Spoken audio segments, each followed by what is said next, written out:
Waren wir bereit, oder was?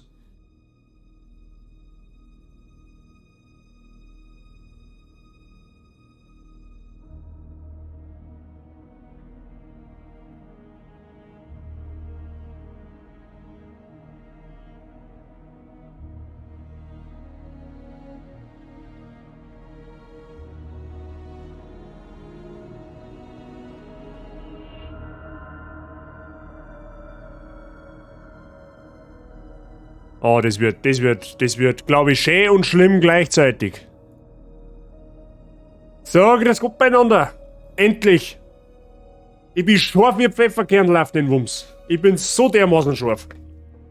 Mr. Motz und Mr. Box und Mrs. Samcrowife, ich grüße euch. Ja, Mrs. Samcrowife ist nebenbei in der Kirche mit dem Mr. Samcro Mike. Das ist kein Zungenbrecher, das verstehe die Frage nicht. So. Ich bin so dermaßen gespannt, was mit da wird. Ich hab nichts gesehen von dem Spiel. Oder ist ein wenig gelungen. Ich hab 10 Sekunden gesehen vom Spiel. Gestern. Ja? Aber da ist nicht wirklich was passiert. Also ich bin echt gespannt, was da auf mich wartet. Das Einzige, was ich gelesen hab, es soll verdammt schwer sein. Also bisher war die Messlatten Sekiro. Schauen wir mal, ob es die Messlatten höher sitzen können mit der Schwierigkeit. Also ich bin gespannt. Ich bin echt gespannt. Also jetzt eigentlich wollte ich es ja gestern spielen. Also, innerer Struggle, so, spielst du Demon's Souls und denkst dir so, Elden Ring. Aber gut, dafür wird es mir heute umso mehr Spaß machen, Freunde. Ich habe auch übrigens, das habe ich geformt, das war das erste, was ich heute da habe, wie ein PC aufgefahren habe. Ich habe meinen Death Counter resettet, ja, der steht jetzt bei 0. Ich kann euch garantieren, dass er am Ende vom Projekt mindestens dreistellig ist.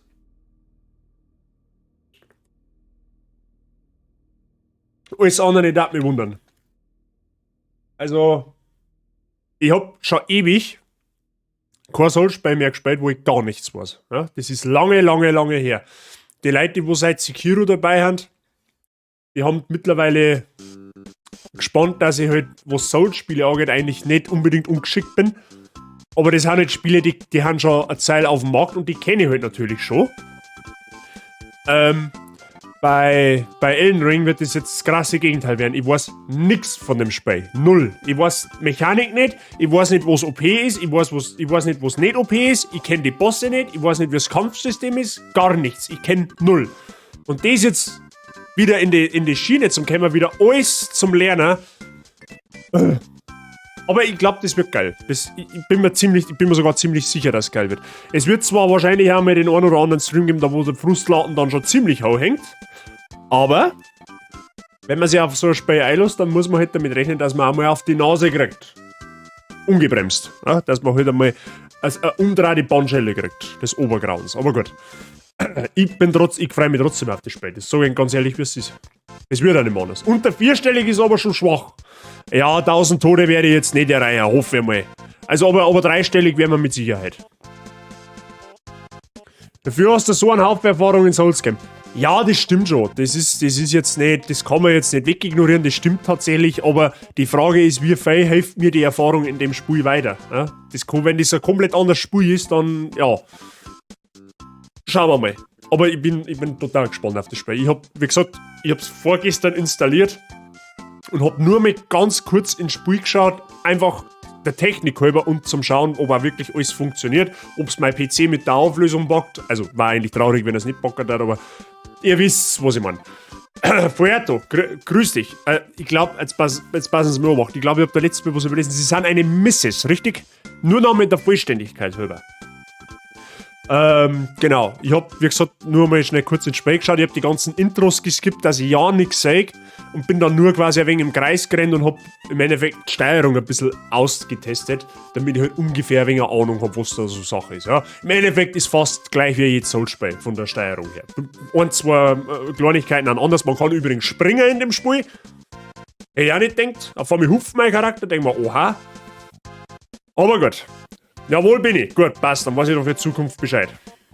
Von meiner Nase ist momentan auch nicht viel über. Verstehe die Frage nicht, warum? Bist du bremst damit oder was? So. Jetzt reden wir noch 2-3 Minuten und dann grätschen wir mal rein. Der Stream ist halt angesetzt bis etwa 15 Uhr. Ja, also wir werden da gute 3 Stunden mal in Elden Ring verbringen.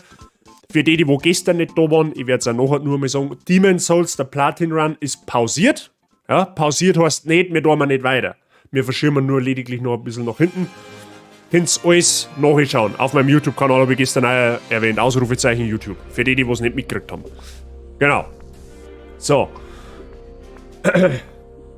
Ich glaube, dass wir heute schon schwitzert werden. Tatsächlich. Also ich glaube, ich meine, dass ich Elden Ring schon so einschätzen kann, dass das nicht lange auf sich warten lässt, bis der mit dem Hammer in die Fresse haut. Also ich glaube, Elden Ring, das wird... Ja, das wird schwer und schön zugleich. Also ich weiß nicht, was da für einen Ausdruck dann gibt. Elegant, aber wuchtig. Aber schauen wir mal. Der Dreckshusten. Die scheiß Frühblüher-Saison, das hasse ich wie Pest. Aber gut. So, Freunde, haben wir bereit. Ich bin so heiß auf den Wumms, ich kann es Ihnen gar nicht sagen.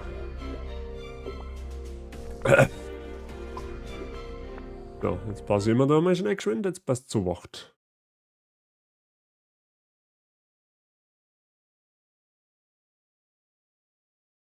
Das will ich hoffen, dass mein Steam nicht spackt. Das war aber natürlich jetzt der Super-GAU, gell?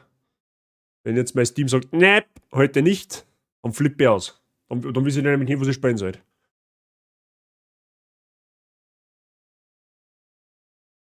Aber das schaut gut aus. Ja, darfst. Vorab für den Wumms. Sehr gut.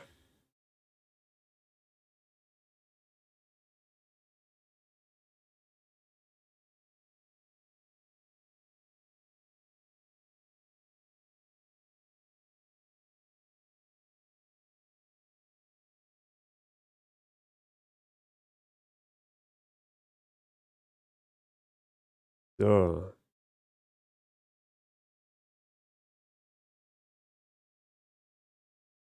Schaut ja schon mal gut aus. Freunde, das schaut schon mal gut aus. Ihr müsst mir dann bitte ein Feedback geben bezüglich Sound, okay? Weil ich weiß jetzt nicht, wie man das Spiel am besten einpegelt. Ich habe es jetzt einmal auf 85%. Aber ich gehe mal davon aus, dass wir das besser machen können.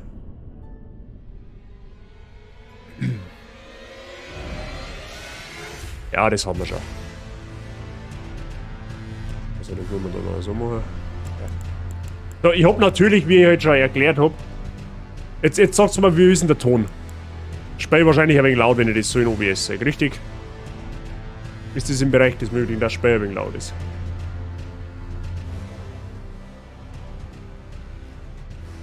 So soll jetzt eigentlich besser sein.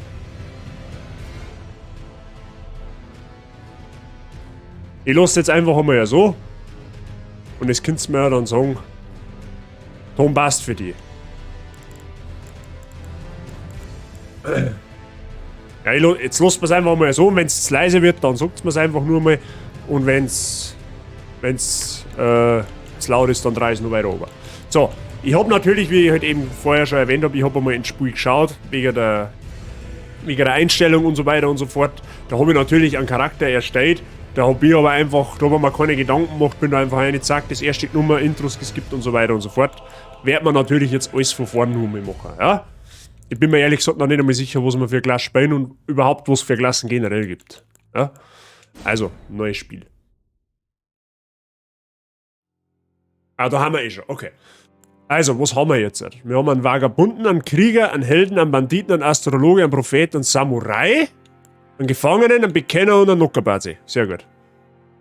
Kann verdammt viel Klassen. Mr. Verb habe ich die Ehre. Ja. Status anzeigen, das war schon mal. Aha, okay. Da haben wir jetzt zumindest schon mal Startwerte. Der Vagabund ist wohl oder übel, das ist der Standard-Ritter-Charakter, wenn man das so anschaut. Ja, der hat immerhin schon mal 15 Kraft und ein bisschen eine Stärke. Ja, das ist halt der typische Tank-Bild da, so mit Schädel und Schwert. Okay. So, das ist der Krieger, das ist wahrscheinlich dasselbe wie der Vagabund, nur halt mit Geschickwaffen. Also mit leichten Waffen, mit Katana und so weiter. Der Held ist, ja, wahrscheinlich also Stärkebild, aber mit Axt. Die haben da irgendwie alle einen Schädel, merke ich gerade. Ah, außer er hat zwei Waffen. Okay. Nein, der hat auch einen Schädel. Der hat Doppelklinge und einen Schädel. Okay. Da haben wir einen Banditen. Was der genau zwei hat, weiß ich nicht. Das ist mehr so, der hat Arkanenenergie, das ist was Nice. Beziehungsweise hat es in Bloodborne gegeben, aber es war damals Magie. Gut, der Astrologe, das ist halt wahrscheinlich der Magier. Tipp jetzt einmal, weil er halt ziemlich hau auf Weisheit und auf Geist geskillt ist. Das ist wahrscheinlich der klassische Magier. Was ist dann er? Der Prophet. Das ist wahrscheinlich der mit Pyromantie. Okay. Ich bin mir halt nicht sicher, wie Magie in dem Spiel ist. Das war halt das Interessante. Magie in Demon's Souls ist ja zum Beispiel komplett Brainfuck. Ja, das ist total OP. Aber wie das in dem Spiel ist, weiß ich tatsächlich nicht. Dann haben wir einen Samurai, der hat ziemlich gute Werte eigentlich. Mit dem liebäugelt die gerade. Der hat sogar Fernkampfwaffen, wenn man das täuscht. Oder einen Bogen mit Pfeile. Das ist gar nicht einmal so unübel. Das ist gar nicht einmal so unübel. Oder Nahkampfwaffen und eine Fernkampfwaffen. Das ist, kann man uns einmal. Der Samurai, meine, kommt in die enge Auswahl. Ja gut, der Gefangene, das ist ja auch wieder mehr so Hybrid-Dingens, schätze ich mal. Und der Bekenner.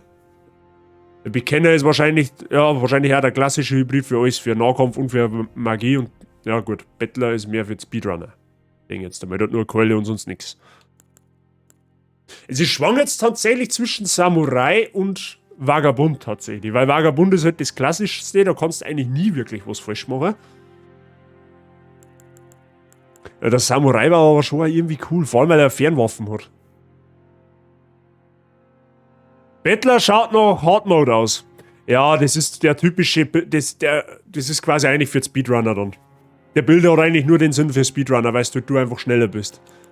Aber ganz ehrlich, ich glaub, dass Samurai ist. Ich glaube, Samurai ist, weil es ist halt schon Zucker, wenn du der Fernkampfwaffen schon von Anfang an hast. Tatsächlich. Mr. Werb da Samurai nehmen und der Milo nimmt auch einen Samurai.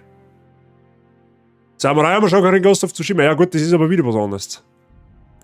Samurai haben wir theoretisch mehr oder weniger in Sekiro schon gehabt. Aber ich glaube auch wirklich, dass man Samurai nehmen. Der Vagabund war, glaube ich, auch nicht schlecht. Aber der hat halt keine Fernwaffen nicht. Das ist halt so das Zuckerl. Ich glaube, wir nehmen einen Samurai. Was haben wir jetzt so? Typ A, Typ B. Das ist wahrscheinlich wieder Männlein und Weiblein. Wir nehmen einen Mandel. Weil was soll der Geiz? So. Also das muss ich auf der Tastatur eingeben, okay? Ja, mit einem T, bitte. So. So. Typ A, Alter, nehmen wir erwachsen, weil ganz so jung bin ich auch nicht mehr. Ursprung ist das... Achso, da kann man das jetzt nochmal überdenken, okay? Andenken, was haben wir da? Wähle ein Andenken aus. Kein Andenken, die Vergangenheit ist ein für alle Mal vergangen. Das ist aber ganz ein schlauer Spruch, der wo das Ideen ausdenkt. Und was haben wir jetzt da? Rotes Bernstein-Medaillon. Ein Medaillon mit rötlichen Bernstein erhöht die maximalen Lebenspunkte. Zwischenlandrune. Das Gold der Gnade leuchtet in den Augen der Menschen im Zwischenland. Benutzt dies, um viele Runen zu halten. Verstehe die Frage nicht. Goldene Saat. Ein goldener Samen. Treibgut aus dem Zwischenland. Verstärkt angeblich Heilflaschen. Oh, okay, das ist interessant. Ich spiele es nicht auf der PS5. Nein, ich spiele es auf dem PC. Ich spiele generell, ich habe zwar PS5, aber wenn ich Spiele neu kaufe, dann kaufe ich die nicht mehr für Konsole, sondern für PC, weil du mehr aus dem PC aussuchen kannst. Schau allein wegen die Frames. Asche der Vampirwichte, die Asche winziger Golems, angeblich enthält diese Asche sogar Geister. Keine Ahnung. Gesprungene Töpfe. 3 seltsame gesprungene Töpfe, die sich selbst reparieren, Behälter für bestimmte Wurfobjekte. Okay, das ist Schmutz. Steinschwertschlüssel.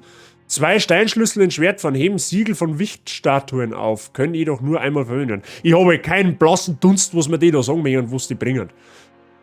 Betörende Äste, 5 heilige Äste erfüllt von betörender Macht. Sie stammen angeblich von dem Halbgott Michela, okay, im Chef-EM. Gekochte Garnelen, war jetzt gut zum Mittag. 5 Portionen gekochtes Garnelenfleisch, erhöht Resistenz gegen körperlichen Schaden, okay, das ist eigentlich Scam. Shabriris Kummer, okay.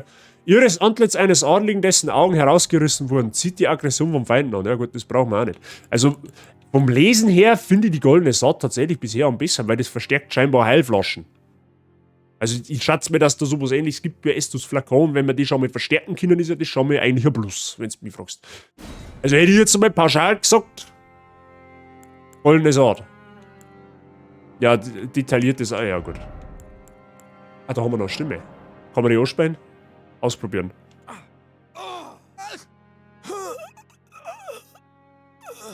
Ah ja.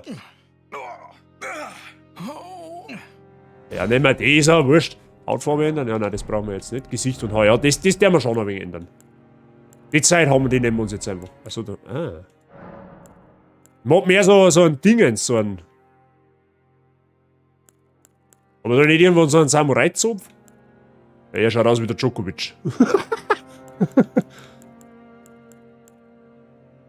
Ich bin für die 13. Mozart bist das du. Okay, na, wir brauchen ja irgendeine so eine typische Samurai-Figur. Gibt's die jetzt doch nicht, oder? Was möchtest du verarschen? Ja, die schaut doch auch geschissen aus, oder? Du bist mehr die 20. Ja, nehmen wir die. Machen wir einen auf Shanks. Wobei, war das nicht. Eigentlich ist es auch total wurscht, weil man da noch sowieso nicht mehr sagt. Wurzeldunkelheit, aha. Lassen wir einfach, weil es eh wurscht ist. Lassen wir es einfach, weil man später sowieso effektiv nichts davon sagt. So. Wie kann man da jetzt starten? Hallo?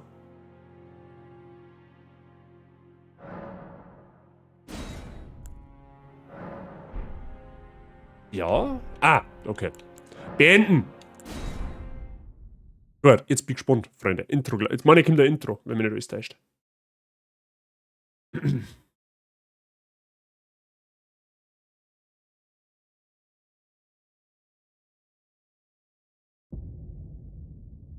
Aufgemerkt.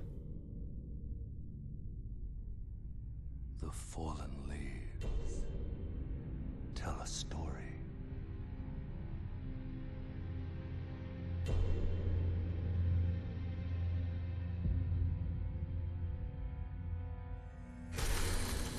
The great Elden Ring was shattered. In our home, across the fog, the lands between.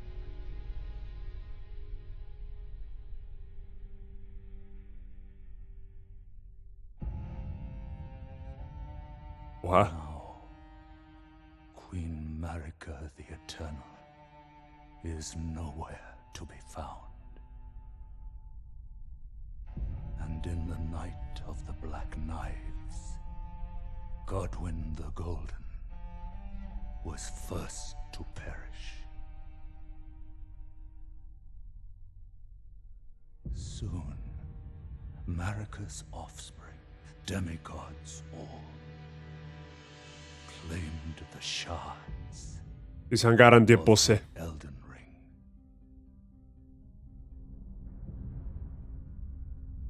The mad taint of their newfound strength triggered the shattering. Schmackig.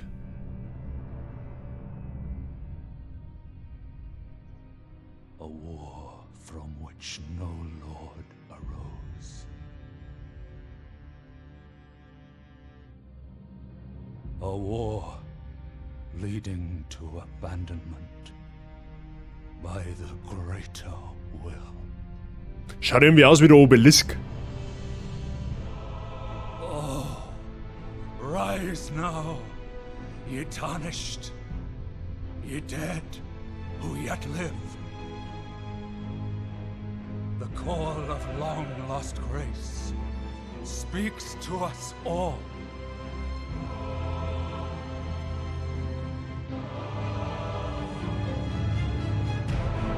Horalu, chieftain of the Badlands. Die sind jetzt garantiert alles Bosse, die wo da vorgestellt werden. The ever-brilliant Gold Mask. Fear, the deathbed companion. The loathsome Dung-Eater. And Sir Gideon Ofnir. The all-knowing.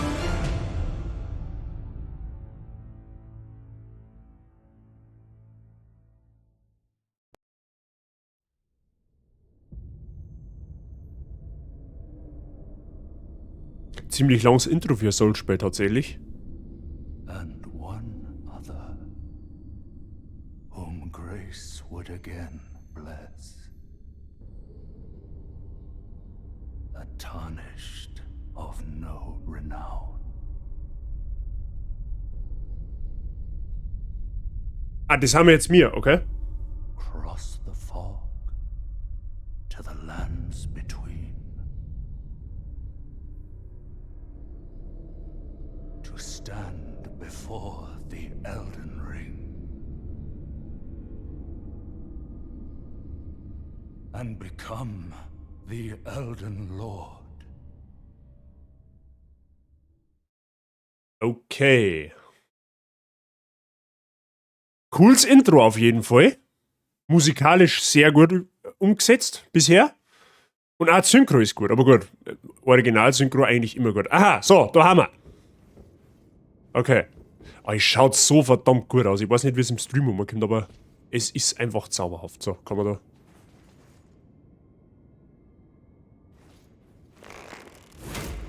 Aha, so kann man schießen, okay. Warte mal, ich muss mir mal schnell die Steuerung ein bisschen umstellen, weil... Achso, macht ein ist gegangen.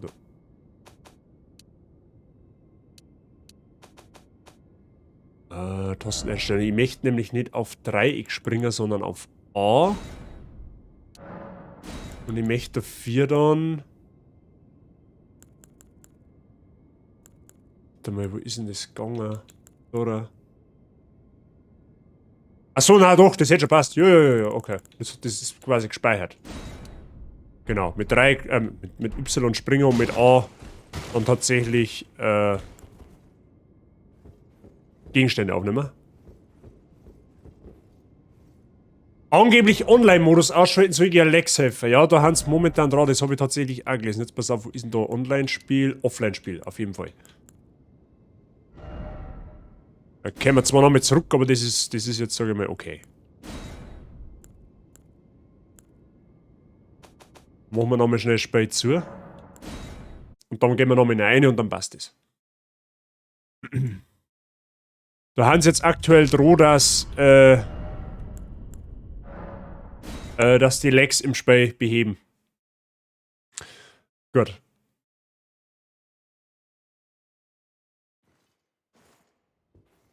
Gut. So, das ist typisch Souls. Mit R1 greift man an. Mit B bzw. mit Kreis räumt man dann. Okay, springen der mal mit Ding. Mit A ist ja eigenes Tasten für Sprint. Oh. Oh, ich kann schleichen. Alter, wie geil ist denn das? Wir können am Rennen? Achso, okay. Und ich hab keine Ausdauerleisten nicht in dem Spiel, oder wie?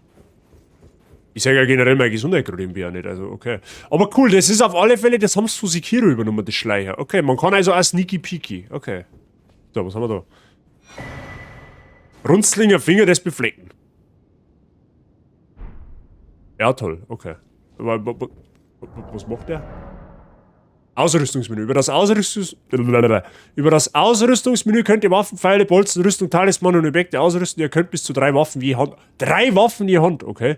Die Aktionen jeder Waffe unterscheiden sich je nach Hand, die Waffe führt. Ah, oh, okay, das ist also auch relevant.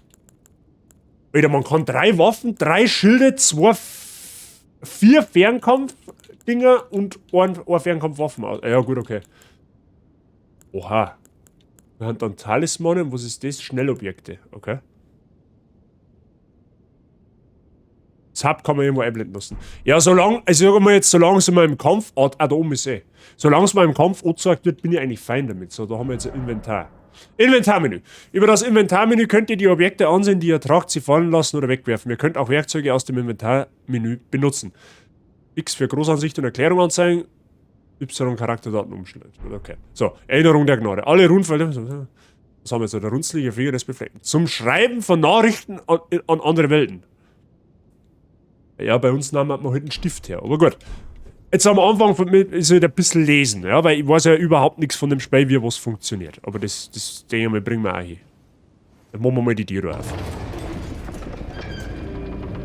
Kann ich die Waffen eigentlich auch in eine Hand nehmen? Alter, bist du behindert. Das Spiel schaut so gut aus. Da bin ich nicht einmal rausgegangen, ich bin einfach nur da drin in der Kirche da umeinander. Oh, ist überhaupt eine Kirche? Kapelle der Erwartung, ja, scheinbar ist eine Kirche.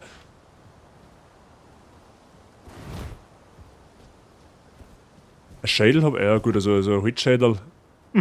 Mehr Dartschein wie ein Schädel, aber gut. Ah, okay, das geht ja kaputt, wenn ich durchrein. Sehr gut. Kann ich die Waffen irgendwie in beide Hände nehmen?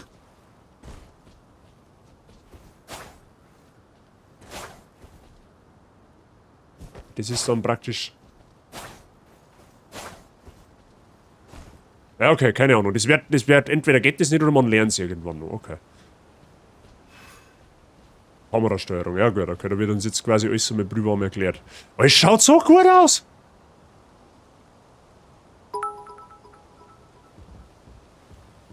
Ave Bazi, die Todgeweihten grüßen dich. Wieso habt ihr, habe ich der? Ja, die Todgeweihten grüßen mich. Ich gehört wahrscheinlich nicht. Es dauert wahrscheinlich nicht lang, bis dass ich auch zu den Todgeweihten gehöre. Mr. Ob zum ersten für deine 100 Bits, habe ich der. Hast das Fitnessstudio überlebt, hoffentlich. So. Wir luren uns natürlich ein wenig um, gell? Das ist aber sowieso klar. Achso, aber am Vorsprünge festhalten kann er sich dann letztendlich also doch nicht. Okay, ja gut. Gut, wissen wir da auch Bescheid. Mal eine andere Frage. Wo habt denn ihr eigentlich... Wo habt denn ihr eigentlich Heilung? Das war mal die interessante Frage. Hab ich die überhaupt schon? Im wahrsten Sinne des Wortes, im wahrsten Sinne überlebt. War halt so anstrengend. Ja, da gibt's doch bestimmt irgendwo ein Geheimnis, oder? Kannst du mir auch nicht verzeihen. Als findiger Soul-Spieler weiß man das. Okay, die verzeihen mir wirklich, dass es da nichts gibt. Schon spät! Mehr Loot muss her. Wobei ich mir gerade denke, ich werde bald mehr als genug looten können. Oh Gott, das schaut schon wieder ganz hitverdächtig aus da. Das schaut schon wieder... Ah, da ist eine Nebenwand. Ja, da wird der Tutorial-Boss kommen, Typ hier mal, weil das war auch mal komisch, weil... Was ist jetzt? Ja, kaum redst von Schweinsbrand, kommt die... Wow! Verpflanzter Spross. Ah ja, okay, da warten wir beim Thema Tutorial-Boss. Jetzt ist halt die Frage, muss ich den machen oder muss man da sterben? Oh, ich weiß halt null. Ich weiß halt gar nicht, was der macht. Ja, ich habe auch nicht einmal Heilung, ja, wahrscheinlich muss man da sterben.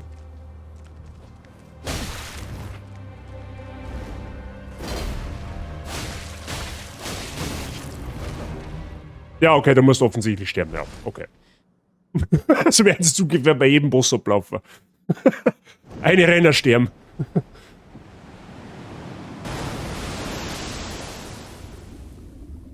Gestern 2 Stunden Hallenfußball und heute 1,5 Stunden Fitness. Heilige Scheiße. Ja, da hast du heute einen Muskelkater wahrscheinlich. Oder morgen spätestens.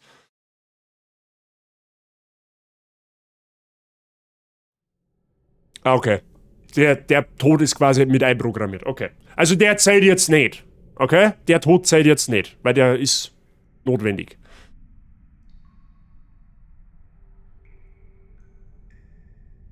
Springt mit dir einfach hoch. Gehst noch nach Krallen, also sprich klettern wahrscheinlich, oder?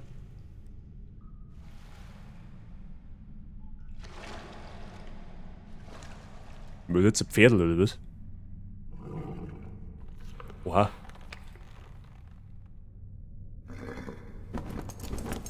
Okay, ein Ochs. Was bist jetzt du? Ach, da sitzt wer. Torrent. Fortune is on his side. We found him here, after all.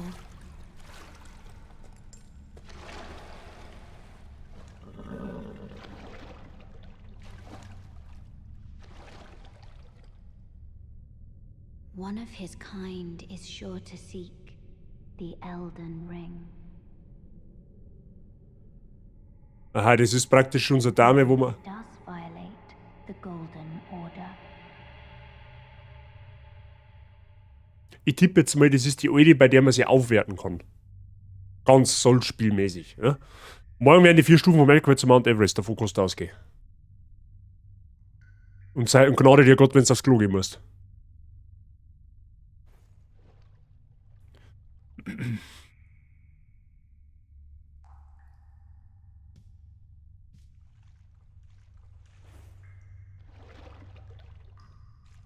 Okay, wir haben jetzt, der hat uns jetzt quasi in ihren Untergrund eingedroschen. Aha. Flasche mit Purpurtränen. 3 Stück und eine Flasche mit Himmelstränen. 1 Stück. Okay. Ja, und was machen die jetzt? Haben wir da... Ach, da haben wir eine Map auch noch. Über das Kartenmenü könnt ihr euch über eure aktuelle Position, das Terrain und die Gebäude in der Umgebung informieren. Außerdem könnt ihr leuchtende Marker frei platzieren, um euch beim Erkunden besser zu orientieren. Super Sache, finde ich gut. Über eure Karte könnt ihr überdies jeden bereits entdeckten Ort der Gnade auswählen und sofort dorthin reisen. Schnellreisefunktion ebenfalls gut. Es gibt aber auch Dungeons und andere Orte, an denen dies nicht möglich ist. Ja, irgendein Wermutstropfen muss ja haben. Aha, das ist also unser... Alter, bist du bescheuert? Wie groß ist denn die Map? Leck mich am Säbel. Billinger habe ich die. Früh am Tag. Also eine Zeit gibt's praktisch auch noch. Ja, sauber. Ja, servus erst. Okay. Ah, da haben wir's. Kann man da jetzt irgendwie... Jetzt, Moment einmal. Ich möchte mal wissen, was die Dinger machen. Das war ja nicht mal... Ah, da haben wir's. Eine Heiligflasche, die nach dem Modell des goldenen Heiligen Grals gefertigt wurde, der einst eine Träne des Segens enthielt. Diese Flasche ist mit Purpurtränen gefüllt und stellt bei der Verwendung LP wieder her. Meine Freunde, das ist praktisch der Estus Flacco, wenn ich das jetzt richtig verstehe, ja? Ruht euch an einem Ort der Gnade aus, um sie wieder aufzufüllen. Ich vermute mal, ein Ort der Gnade ist das Leuchtfeuer, okay? Die im Grab erwachte Seele war dem Tode geweiht, bis ihr diese Flasche das Geschenk des Lebens gewährte, um den Eldenring zu suchen. Ja, der Ring, das scheint nicht einfach irgendein so ein Holzsatzgeschenk zu sein, sondern da ist ein wenig mehr dahinter. So, was haben wir jetzt da? Das ist wahrscheinlich dasselbe wieder. Diese Flasche ist mit Himmelstränen gefüllt und stellt bei der Verwendung FP wieder her. Ach, das ist dann praktisch... Ach, das wird dann wahrscheinlich unser Mana sein, oder wie sage ich das? So, kann man da jetzt... Nachricht lesen? Nein, was haben wir da? Da ist ein Baum. Der leicht nicht ohne Grund. Ja, doch scheinbar leicht ohne Grund. Wie kann man denn den jetzt da, wie kann man denn dann den Estus da nehmen? Abgesehen davon verwirrt das irgendwie, dass das rechts ist. Aber gut. Ja, das werden sie uns schon irgendwie erklären. Was haben wir da? Ja, der hat es wahrscheinlich hinter sich. Tapferer Befleckter wagt den Sprung. Wie, was für ein Sprungwagen? Ach, da oben. Müssen wir wieder oben? Des Lernens und des Echos, was? Erinnert euch an die Kunst des Krieges und euer Kriegerblut. Scheiße aus, als wäre aus Kanti Kämpfer. Aha, wir sind ja quasi dann da oben, oder was? Das sind die Estus. Ja, so habe ich es jetzt auch verstanden. Da unten ist quasi Tutorial. Aha. Also, Moment einmal, Freunde. Folgender Hinweis, okay? Das war mir jetzt ganz, ganz wichtig. Hinweise geben ja, spoilern nicht. Wer spoilert, der fliegt raus. Und zwar hochkant, ja? Das sage ich jetzt in aller Seelenruhe vorhinein, ja? Wer spoilert, ist raus. Sage ich dazu. Hinweise geben ja, wenn ich was übersehe. Oder Tipps geben.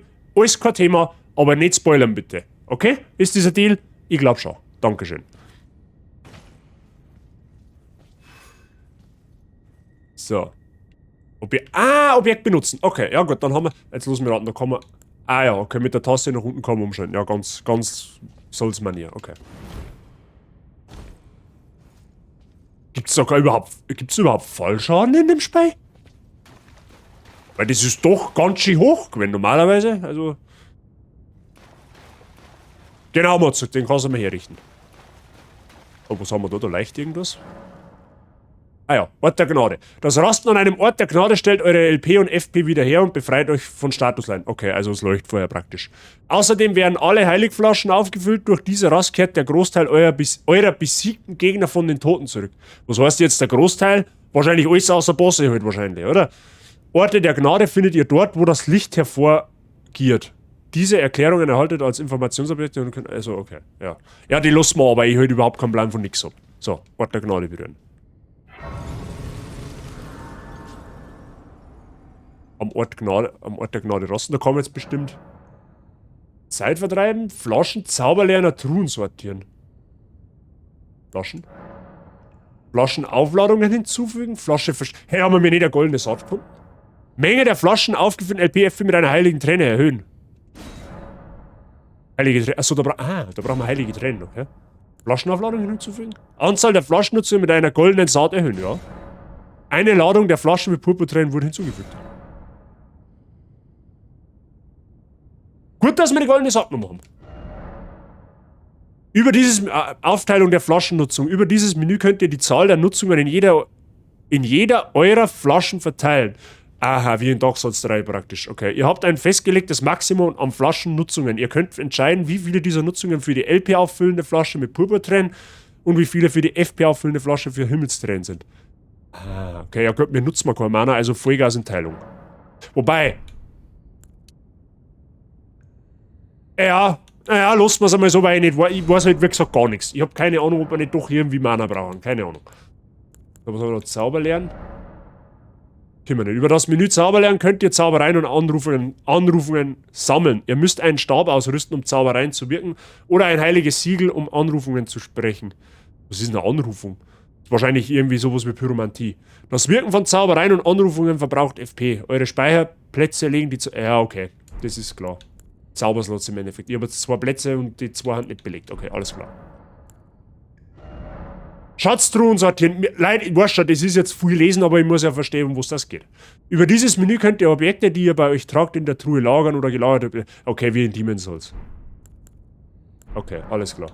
Ey, irgendwie, so vom Gefühl nach, ist diese Mischung aus allen Souls-Spielen so bisher. So, wann kommen jetzt da mal Gegner? Normale Gegner? Bitte. Ah, da haben wir schon. Da gehst her. Den fetzt sie weg. Gibt's Backstep? Gibt Backstep, sehr gut. Ach, und unten rechts, das seht ihr jetzt hier nicht. Moment einmal, da muss ich jetzt einmal schnell kurz luren, weil da war es ja natürlich extrem gescheit, wenn ich meine Kamera auf die andere Seite nochmal schiebe. Ja, machen wir es so. Mrs. Fichterli, vielen Dank für deine 250 Bits. Grüß dich. Schön, dass du da bist. Alles gut bei dir. So, wo bin ich jetzt? Kommen wir von da unten wahrscheinlich, oder? Ja, da gehst du her. Mich hat aber echt interessiert, das muss doch irgendwie gehen, dass man die Waffen in einer Hand nimmt, oder?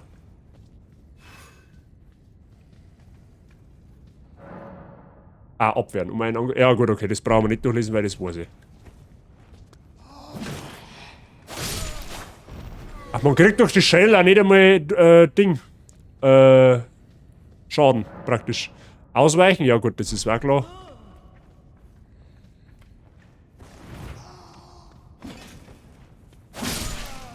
Okay, es gibt da schwere Angriffe. Okay, sehr gut. Soweit passt alles und bei dir, Mrs. Fichterli, das freut mich außerordentlich zum Hören. Bei mir ist auch alles okay. Wir haben ein nice Soul-Spiel und ich werde so dermaßen aufs Maul kriegen. Springer, okay.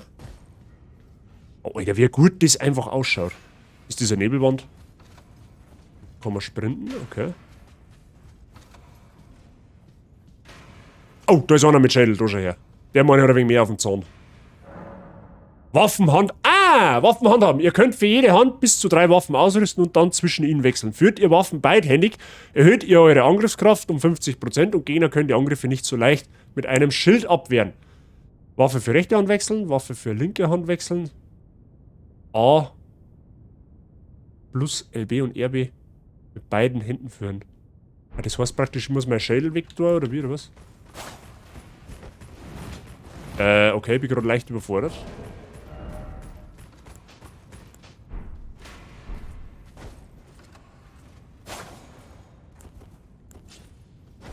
Hey, ich kann... Wie jetzt? Hey, ich kann die Waffen irgendwie nicht mit 2 Händen nehmen. Verstehe die Frage nicht.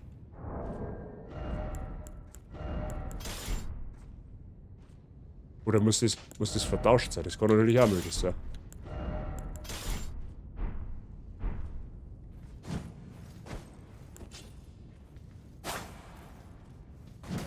Hey, ich kann das irgendwie nicht mit 2 Händen nehmen. Bin ich jetzt behindert?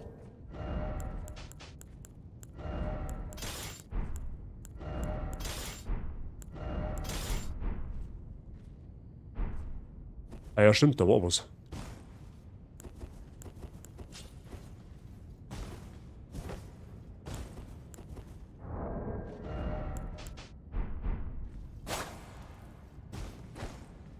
Hä? Ja gut, so halten wir sie, okay. Hast du nicht auch umgebunden für Springen? Ja, schon, aber...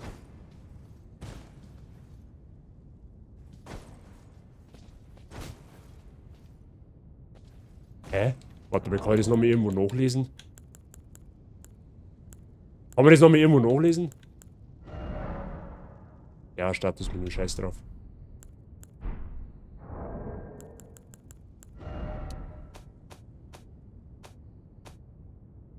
Natürlich nicht.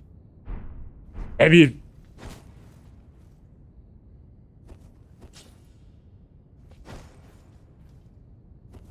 Ah, okay, ja, okay, ich hab schon.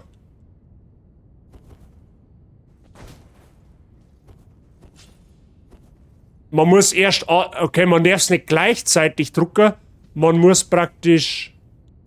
Ah, okay, ja, ich hab schon verstanden. Man darf es nicht gleichzeitig drucken, sondern man muss praktisch A gedruckt halten und dann L und LB dazu nehmen, praktisch. Okay, alles klar. Ja, gut. Ja, ist ein bisschen Formelei, Freunde. Das hilft uns nichts, da müssen wir durch.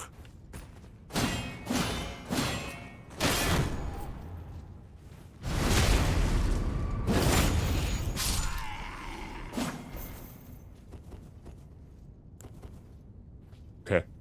Ja, ich bin mir jetzt noch nicht so sicher, ob ich dann dauerhaft mit einer Hand spielen werde.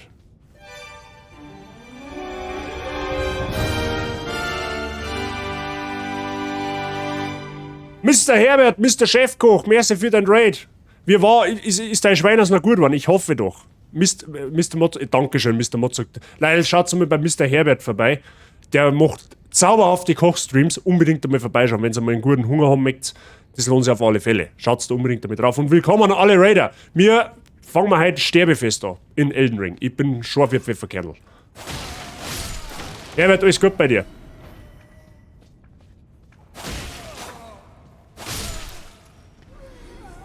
So. Ach ja, Mr. Motzok. Dauersterbesendung. Mrs. Cutty, definitiv. Das wird eine Dauersterbesendung. Mr. Motzok, weil ich es gestern komplett vergessen habe, das ist mir heute erst aufgefallen. Shoutout das bitte mal schnell selber. Oder Herbert, mach einmal für einen Motzok schnell einen Shoutout. Der hat mich nämlich gestern auch geradet. Da bitte mal drauf schauen. Da spielt momentan Sekiro, der macht auch ein Sterbefest. Und es gibt gelegentlich einmal sehr schönen Metal auf die Ohren. Ja?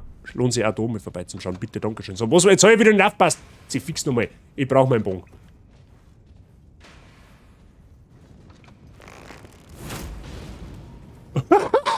Wie geil ist denn das?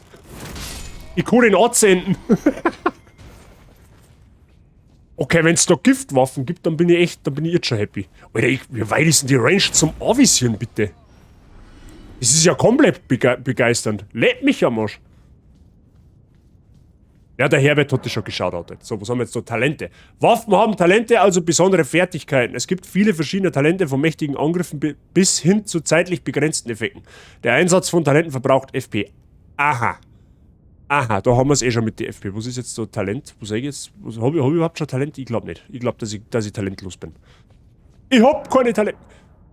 Ja, du, das haben wir schon rausgefunden. Das ist wie ein Sekiro. Ach, da steht Talent, da oben. Hinter... ja, das war aber jetzt kein Talent. So. Kathi, alles gut bei dir? Ich müsste dem... Warte mal, kann der mich spotten, wenn ich mich duck? Hinter Gegner kritischer Treffer, ja, der Backstep, halt, der klassische. Also das taugt mir jetzt schon, dass das so Sekiro übernommen hat. Das glaube ich, kann es uns in der Overworld tatsächlich ein bisschen einfacher machen, wenn du mich fragst. Alles gut, fauler Sonntag, so soll der Sonntag ja auch sein. Was haben wir jetzt da? Brechen von Haltungen. Einige Angriffe können die Haltung eines Gegners brechen und euch die Chance auf einen kritischen Treffer gewähren. Mit aufgeladenen und Sprungangriffen ist es besonders einfach, die Haltung eines Gegners zu brechen. Halten Sturmangriff? Beim Springen Sturmangriff.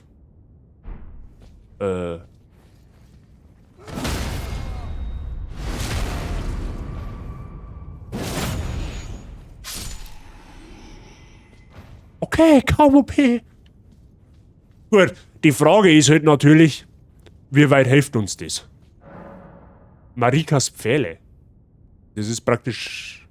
Ja, das kann da Maria heißen, gell? Wenn ihr sterbt, werdet ihr am letzten Ort der Gnade wiederbelebt, den ihr besucht habt. Also sprich unser Leuchtfeuer mehr oder weniger. Seid ihr allerdings in der Nähe eines Pfahls von Marika gestorben, könnt ihr stattdessen dort wiederbelebt werden. Aha, was haben wir jetzt so praktisch? Kann man das berühren irgendwie? Nein, kann man nicht. Also wird das dann praktisch automatisch, wenn ich da vorbeirenne und ich stirb, dann komme ich da wieder raus, oder was? Ja, toll. Ich muss es mir immer selber machen. Schubst. Was haben wir jetzt da? Oh nein. Ja, natürlich. Das hat er nicht lang warten können, dass der erste Boss kommt. Abwehrkonter, was? Wenn ihr einen gegnerischen Angriff geblockt habt, könnt ihr sofort einen Gegenangriff ausführen. Mit Abwehrkontern lässt sich die Haltung des Gegners leicht brechen. Ach, das haben sie von Sekiro übernommen. So, RT sofort nach dem Blocken eines Angriffs. Ist Abwehrkonter, okay. Ui, wie viel Schaden macht denn das?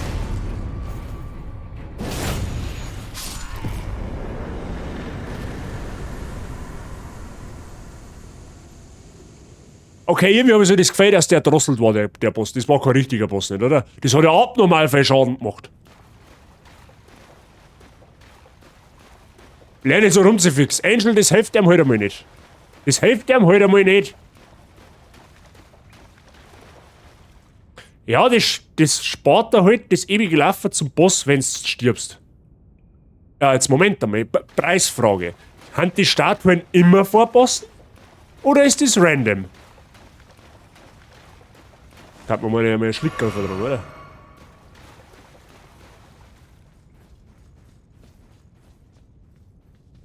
Ach, jetzt kommen wir da herum wieder raus, oder was? Ah ja. Okay. Das ist eine Preisfrage, genau. guter Wortwitz. Mr. Price, falls du da bist. Ah, was haben wir da? Stärke. Was ist jetzt das? Bei allem, was ich bis jetzt gesehen habe, ja. Okay. Ja gut, dann kann man halt vorher schon spotten, wann dass ein Boss kommt. Ja gut, okay. Ja gut, passt, nehmen wir so. Aber was ist jetzt die Stärke? Kann man da irgendwas anfangen damit?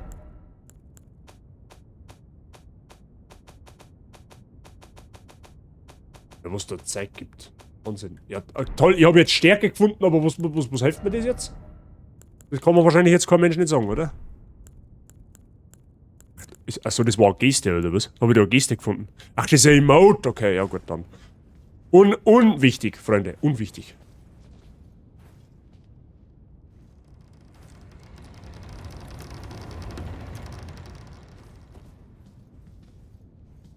So, ich war jetzt da zum Durchsagen da. Das war eh nötig. Oh, da haben wir einen Ort der Gnade. Oh, das ist... Achso, jetzt würde ich gerade sagen, das ist eine Nebelwand. Das war unflaschig. Ja, aber es gibt ein paar Rätsel, die es nur mit Gesten lösen kannst. Ach du Scheiße, ich hätte mich da schon wieder gottlos verloren. Gibt's Geheimwände in dem Spiel? Ist ja ernst meine Frage jetzt. Cool, mehr Spielerpartien. Leute, wer hat Bock?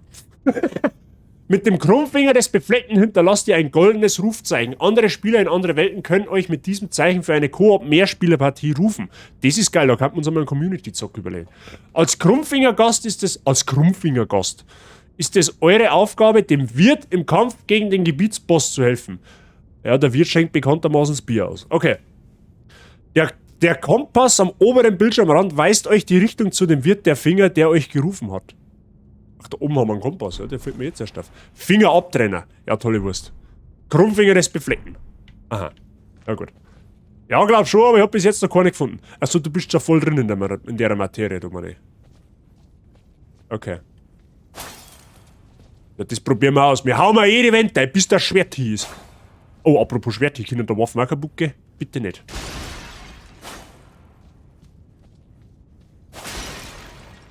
Aber es schaut schon gut aus. Also es ist schon gut gemacht bisher. Ich hab eigentlich noch nichts gesehen, aber okay. Weil das schaut halt so verdächtig aus, wie wenn da... Weißt du schon, das ist halt so... so typisch halt. Oh, da ist ein Hebi. Da ist ein Hebi. Kann man den Hebi hebeln? Schaut nicht so aus. Das schaut mir noch ein Aufzug an. Ah, von da haben wir gekommen. Ja, da muss man aber den Hebel hebeln können, oder? Oder ist das eine Druckform da? Ah ja. Ah, da soll es man hier unterhalb von Aufzug gibt's immer irgendwas, außer bei dem. Ja, toll. Okay. Das hätte ich auch sagen können. Es hätte ja mir auch sagen können. So, tu den Hebel wieder runter, müssen wir auffahren. Ja, und jetzt? Da wollte ich gerade sagen.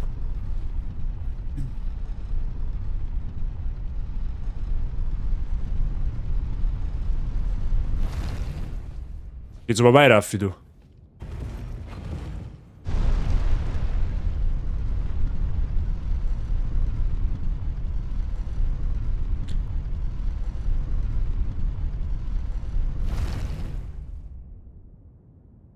Ja, gut, okay. Haben wir mal machen.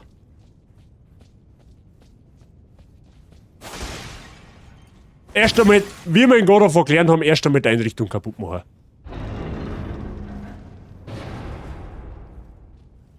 Alter, bist du bescheuert.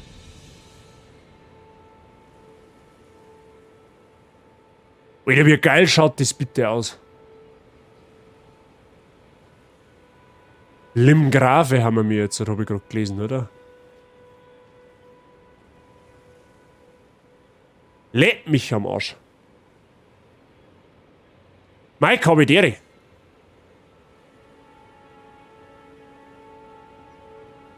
Dabei schon. Dabei schon vorne nicht so weit geschmeckt. Gut Ding, weil Weile haben, Mrs. Wifi. Ring wo? Ja, ich habe noch keinen Ring nicht. Aber leck mich am Säbel, schaut das Spiel geil aus.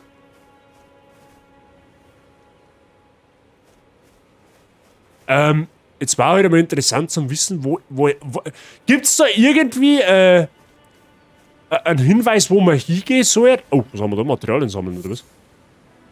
Im Zwischenland findet ihr an jeder Ecke Früchte, Blumen, Pilze, Schmetterlinge und viele andere nützliche Materialien. Was macht man bitte mit dem Schmetterling, ist die Frage. Diese Materialien könnt ihr für die Herstellung von Objekten einsetzen. Meine Freunde, Loot-System in Souls-Spielen wurde revolutioniert. Den Säbel leg ich lieber nieder. Mike, da geht da was.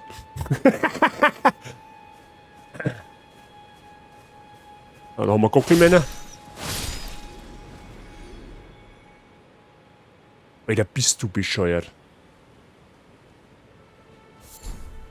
Flugfeder? Flugfeder, okay. Ich denke nicht. Der wird dann gut. Ich muss mich noch damit arrangieren, dass man in einen scheiß Soulspray springen kann. Das ist ja bin ich einmal so absolut gar nicht gewohnt. Oh, da haben wir einen Ort der Gnade, okay. Da steht der NPC, vermute jetzt einmal. Gnade existiert, um die Befleckten zu führen und ihnen den richtigen Weg zu weisen. Ah ja, da warten wir bei der Frage vom vorher gerade. Selbst heute besitzen manche Orte der Gnade noch diese Macht. Ihre goldenen Strahlen werden euch den Weg weisen. Aha, okay, also überall, wo so ein goldener Strahl da geht, da weiß ich dann, wo ich hingehen soll. Das ist zum Beispiel schon mal gar nicht einmal so unflauschig. Die Karte, ja gut. Nutzt eure Karte, um eure aktuelle Position, ja, das haben wir vorher schon gelesen, das ist praktisch das da. Achso, und da kann der mir jetzt überall hin teleportieren, oder was? Ach, und da sieht man auch, wo der Lichtstrahl hingeht. Okay, was? Das geht in Dark Souls aber auch springen. Ja, schau, aber halt jetzt nicht so einfach wie da. Das stimmt schon. Weil da habe ich ja eigene Tasten für springen. Das hat es halt so bei Dark Souls nicht gegeben, dass du bei dein Analogstick drücken müssen. Das war aber ein wenig, nicht so flauschig. Oh, yes. Tarnished, are we? Come to the lands between for the Elden Ring? Hmm? Of course you have. No shame in it.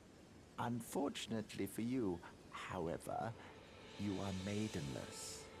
Without guidance, without the strength of runes, and without an invitation to the Round Table Hold, you are fated, it seems, to die in obscurity.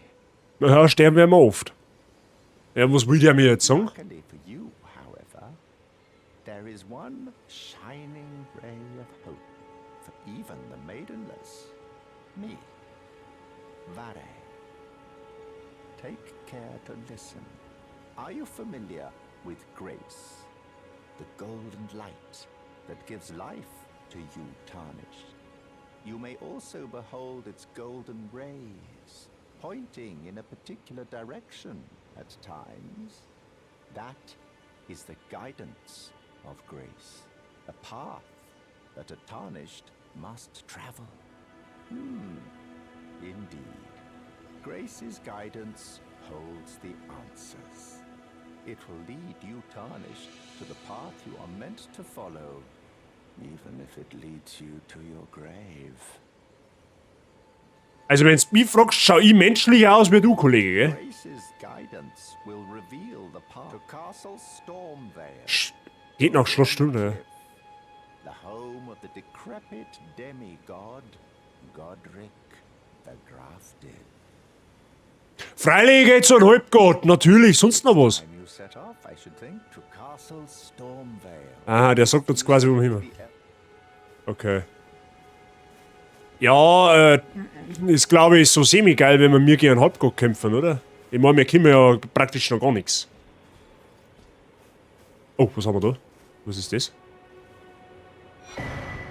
Herbeirufungsreserven, was? In jedem Gebiet könnt ihr auf Märtyrerbildnisse stoßen. Diese Bildnisse dienen als Herbeirufungsreserven.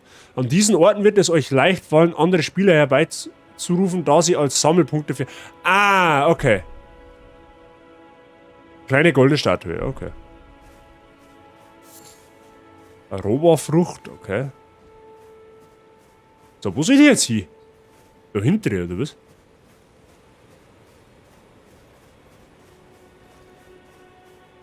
Ich soll halt vielleicht einmal am Ort der Gnade rasten, weil dass meine Heilung wieder mal ein bisschen aufgestockt wird.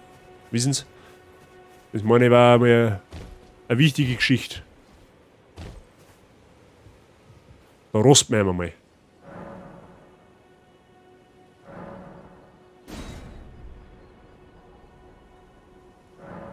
Hat das eigentlich irgendwelche Auswirkungen, zu welcher Tageszeit wir mir wieder weitermachen? Oder ist das egal? Dient das eigentlich gerade der Optik? Oh leck, was ist denn das dahinter? Okay, der schaut unflauschig aus, da mag ich nicht hin. Da mag ich nicht. Okay, das schaut ja jetzt schon wieder nach einem Boss aus. Das ist kein normaler Gegner, das kostet einen Bläden verzeihen. Das kostet vielleicht einen Soul-Spieler, das kostet einen verzeihen, der wo noch nie ein Soul-Spiel gespielt hat, dass das ein normaler Gegner ist. Aber ich sag das sofort, dass der nicht normal ist. Es gibt bestimmte Gegner, die nur am Tag bzw. in der Nacht aktiv waren. Okay. Oh, was bist du? Also du bist einfach nur ein Viech. Okay, du laufst weg. Wenn du weglaufst, bist du meistens freundlich. Okay.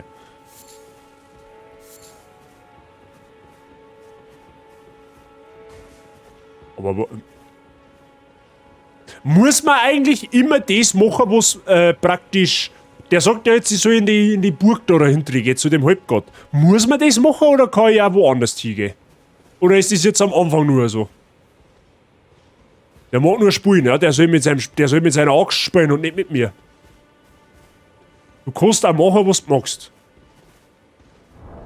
Ja, toll, jetzt soll ich halt wissen, wo ich schon hingehen kann und wo nicht. Weil ich glaube, dass ich ungefähr von jedem Gegner aufs Maul krieg. So, gefühlt. Und wir könnten uns aber tatsächlich mal ein bisschen umluren. So war es jetzt natürlich nicht, gell? Da hinten flattert irgendwas. Ich habe halt irgendwie das Gefühl, dass mir jeder Gegner sofort... Oh, da ist schon wieder Ort der Gnade. Kirche von Ele. Da ist ein NPC. Ich habe jetzt so das Gefühl, dass mir jeder Gegner massiv schnell auseinander nimmt.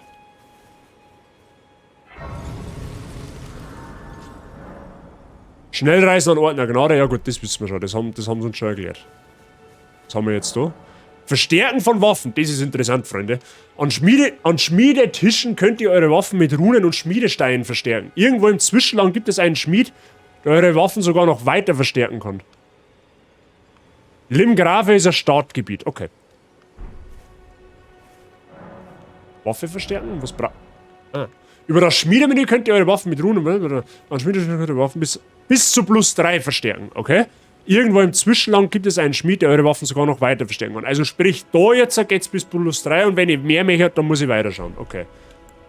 Und wo sage ich jetzt, wie sage ich da jetzt, was ich da brauche zum Beispiel? Also ich sage, die nächste Stufe macht dann den und den Damage, das ist klar, okay. Aber wo sage ich da jetzt, was ich für das Aufwerten brauche? Zusätzliche Objekte benötigt. Ja, das ist mir schon klar, aber was für Objekt wird da benötigt? Ach, da oben steht's.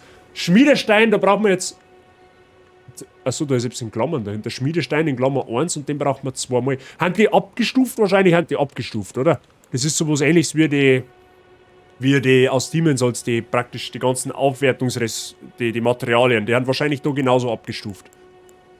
Ja, okay, wir brauchen praktisch Schmiedesteine. Okay, verstehe die Frage schon. Was haben wir jetzt so für einen? Was ist das für ein Zwerg oder was? You're a tarnished.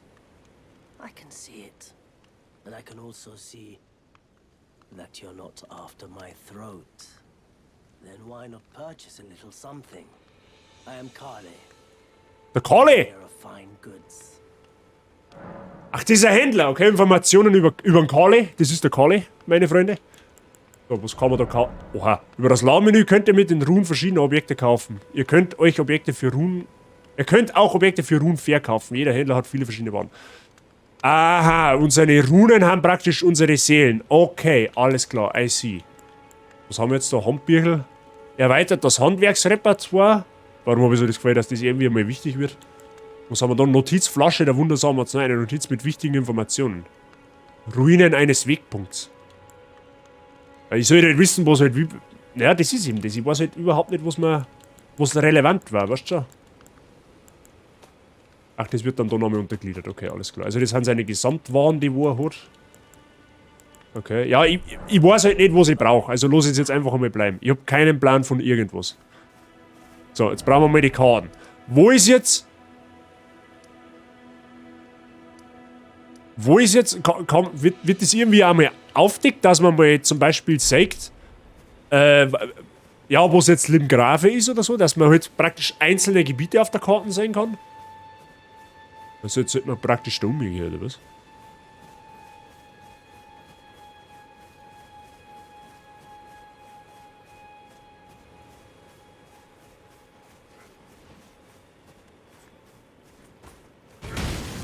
Au!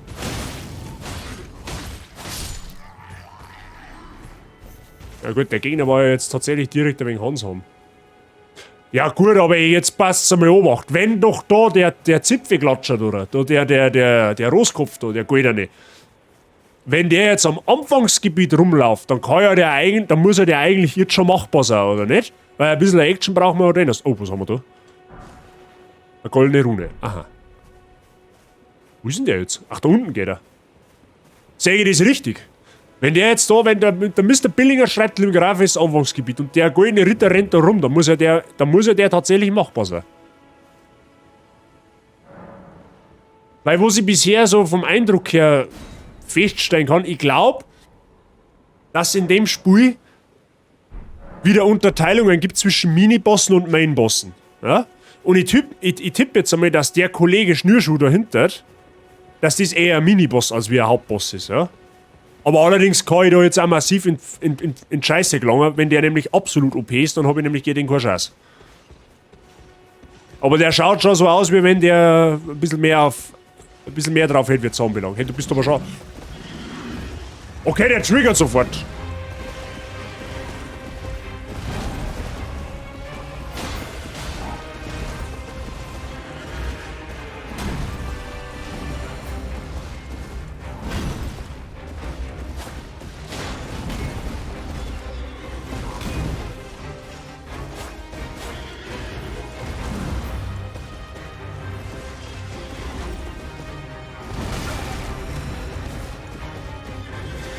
Ja, na klar, ich bin absoluter One-Shot bei dem Typen.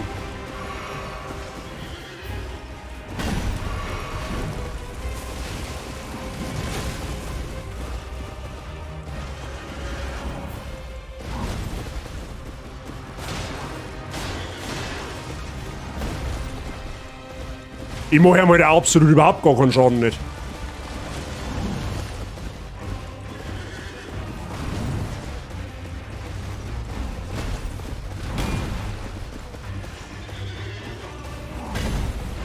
Ja, Patterns lernen, das wird jetzt so eine Sache.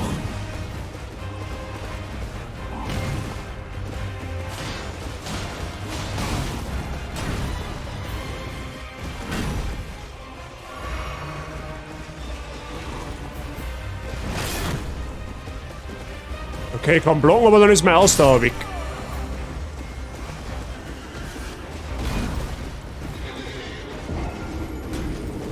Okay. Ich habe irgendwie so das massive Gefühl, dass ich noch absolut nicht in der Lage bin, um Bosse zu machen. Ich mache halt ungefähr überhaupt keinen Schaden nicht. Wenn ihr sterbt, werdet ihr am letzten Ort der Gnade wiederbelebt und den ihr aufgesucht habt. Alle Runen in eurem Besitz lasst ihr am Ort eures Todes fallen. Falls ihr erneut sterbt, bevor ihr sie einsammeln könnt, sind sie für immer verloren. Okay. Der ist, ja, da könnt ihr mal Ausrufezeichen RIP schreiben. Ja, das ist einmal der erste offizielle Tod in Elden Ring. Ja gut, ich glaube, ich bin noch nicht stark genug, um gegen den Typen zu kämpfen. Ach, da wird es mir sogar auf der Karte nochmal angezeigt. Ja gut, ich habe ja jetzt nicht wissen können, dass der triggert, ohne dass ich was mache. Ja, das kommt ja jetzt vielleicht noch dazu. Ich hätte jetzt eigentlich gemeint, der bleibt friedlich, solange ich ihm nicht angreife. Ach, da hinten liegen praktisch meine Seelen rum, okay.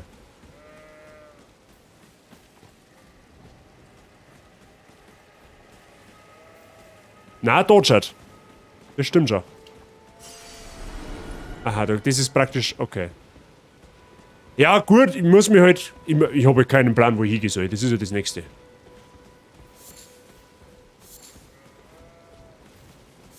Aber ich glaube, für den Kollegen da bin ich noch ein bisschen zu grün hinter den Ohren. Weil ich mache ihm halt absolut überhaupt keinen Schaden.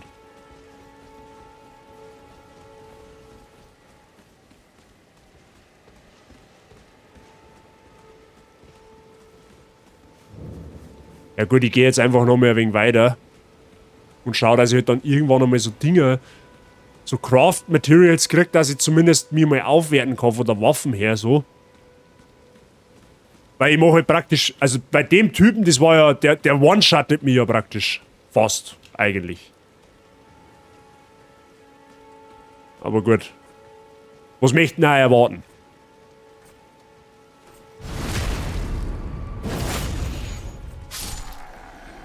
Und abgesehen davon, ich habe noch keinen einzigen Attributpunkt nicht hergegeben bisher, also verteilt.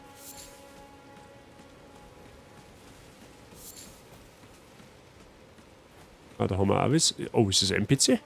Bist du ein NPC? Ja, natürlich nicht.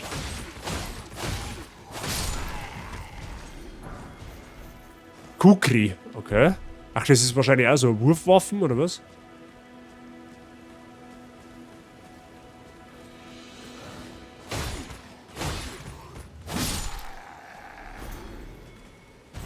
Okay.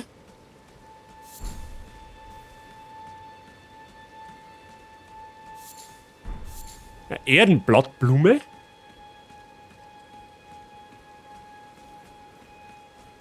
Oh, was haben wir da? Die schaut mir noch an der Fall an.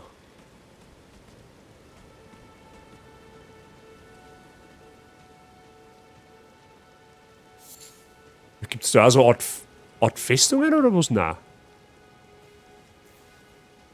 Auf alle Fälle leichter irgendetwas. Alter, den kann man doch bestimmt zum Teufel schicken, oder? Alter, wie viel Schaden der Bogen macht.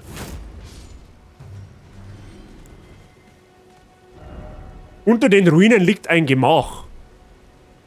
So, das sind Ruinen, oder was? Naja, offensichtlich. Da schauen wir uns jetzt mal ein wenig um.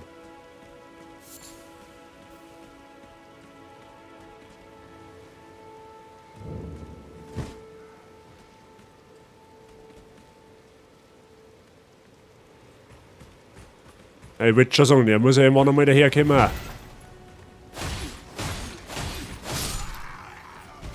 Oh, da ist ein Wuffi. Da ist ein Flauschnägel. Ja, kommst du einmal?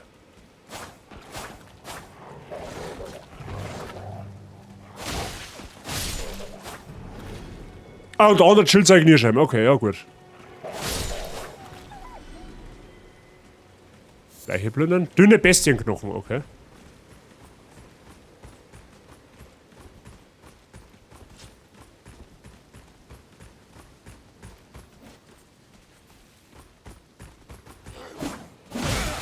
Au! Ja gut, so viel Schaden hat er eigentlich gar nicht gemacht, aber gut.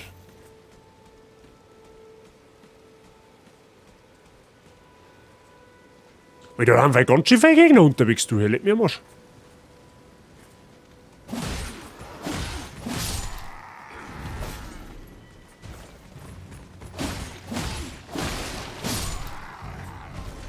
bin jetzt auch irgendwie das gewohnt, dass ich also quasi meine Waffen mit 2 Händen immer ausdienen soll. Also ich bin es so heftig gewohnt, nicht mehr einen Schädel herzunehmen. Vielleicht, weiß ich nicht. Kann gut sein, kann aber auch schlecht sein. Oh. Ja, der schaut tatsächlich auch wieder ein bisschen stärker aus. Aber das scheint ein normaler Gegner zu sein. Das scheint eher ein normaler Gegner zu sein, Freunde. Da werden wir mal reinluren. Na gut, viel Schaden ist was anderes. Ja, aushalten nur auf alle Fälle mehr.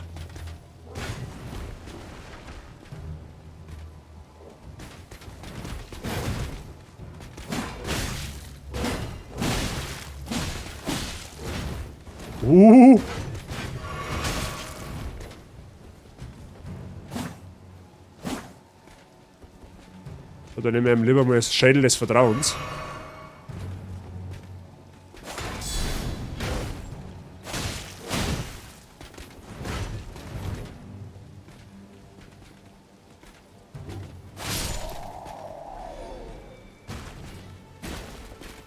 Ja gut, der hat deutlich mehr Sinn.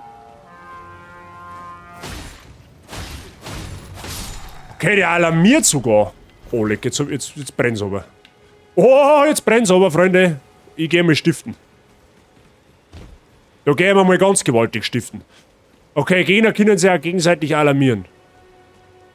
Das ist aber sehr zauberhaft. Wie sehe. Wenn die das können. Kann ich mich da irgendwo verstecken, auch? Oder? Laufen wir die jetzt so lange noch, bis das mit erwischen. Okay, die chillen da mal wieder. Okay.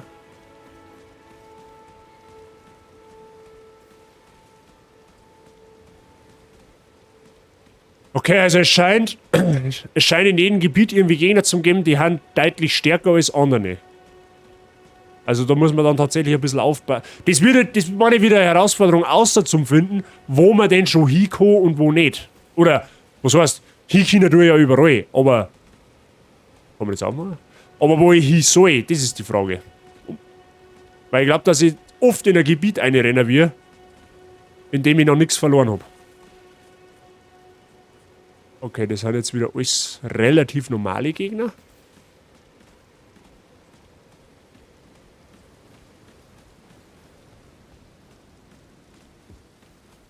Jetzt schauen wir mal. Ich bin jetzt da mehr erkundungsfreudig, gell? Ich hoffe, das ist in Ordnung.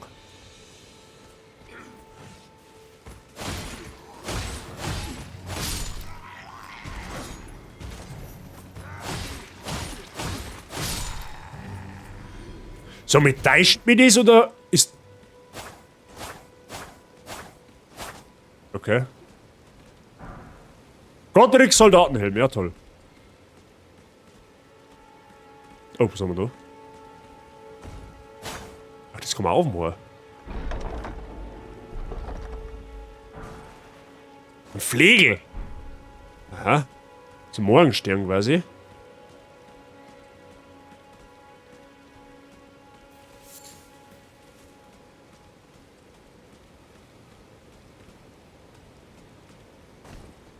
So, da ist doch gerade noch ein Gegner umeinander gegangen. Ah, da ist er. Da ist er. Zipfjadum.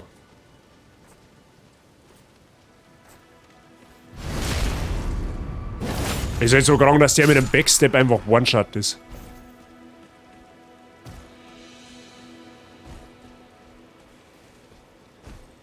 So, und da hinten rennen auch noch welche rum, habe ich gesehen, oder? Ah, da steht auch noch einer. Da waren aber nur welche. Da unten steht noch einer. Oder haben die zu zweit? Sehe ich jetzt gerade nicht gescheit. Kann man da eigentlich irgendwie so eine Art, wie sage ich denn, so eine Art Luftattentat machen? Geht das? Wahrscheinlich nicht, oder?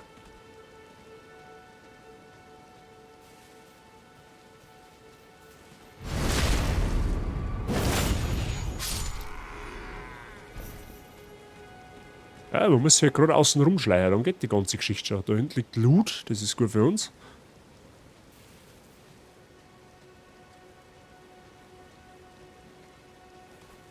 Die Schleier feiert die jetzt schon.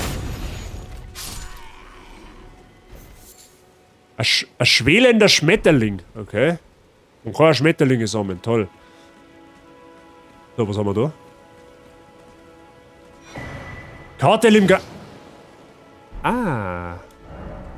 Neue Karte gefunden im Grafe Westen. Wenn dieser Lord der Westen ist, was ist denn dann Osten, Süden und Norden? Alter, bist du bescheuert. Wie groß ist bitte die Map? Okay, wir haben jetzt da. Okay, Ruinen vor dem Tor. Da hat's doch irgendwie geheißen, da geht's wo oben, oder?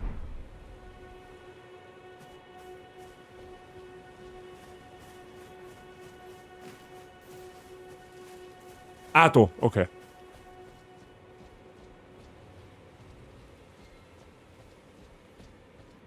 Müssen wir mal schauen. Da schauen wir jetzt einfach mal. Oh, da gibt's Loot. Da gibt's Loot.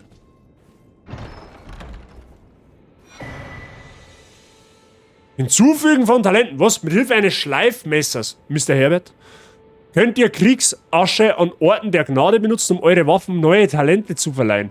Eine Waffe kann nur ein Talent haben, alle vorigen Talente werden hierbei entfernt. Okay. Der Typ einer Waffe bestimmt ihre möglichen Talente. Einige Waffen verfügen über einzigartige Talente und können keine neuen aufnehmen. Hinzufügen von Affinitäten. Oh, okay. Mit Hilfe eines Schleifmessers könnt ihr Kriegsasche an Orten der Gnade benutzen, um eure Waffen Affinitäten zu verleihen. So könnt ihr die Angriffsaffinität der Waffe ändern, ihre Attributskalierung verstärken und vieles mehr. Der Typ einer Waffe bestimmt ihre möglichen Affinitäten. Einige. Ja, okay. Also, das ist praktisch, ich kann dort Skalierung ändern. Schleifmesser, okay. Ah, okay, dann brauchen wir jetzt mal einen Ort der Gnade. Das heißt, ich kann da manuell meiner Waffe sagen, auf was skalieren soll. Das ist richtig geil. Oh, der hat Loot. Den habe ich übersehen. Aber sorry. Ach, da hinten ist Ort der Gnade. Ja, das ist ja perfekt. Gibt's da sonst noch irgendetwas? Vorher habe ich bei einer Kutschen was gefunden. Dahinter. Aber das zweite habe ich nicht gesehen. Und da hinten bin ich gekommen. Ja, gut.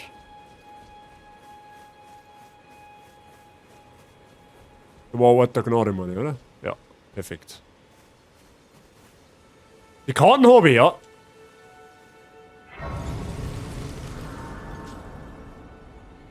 Jetzt pass so, wacht.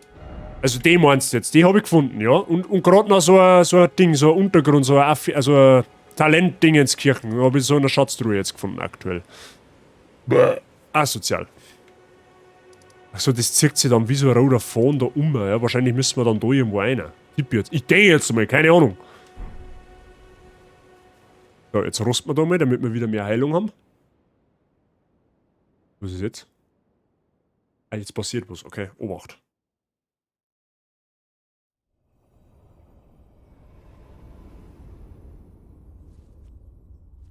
Eine habe ich gelootet, der zweite habe ich gar nicht gefunden. Muss ich nochmal schauen. Mr. Billinger, da muss ich nochmal schauen. Greetings, Oje. traveler from beyond the fog. I am Melina.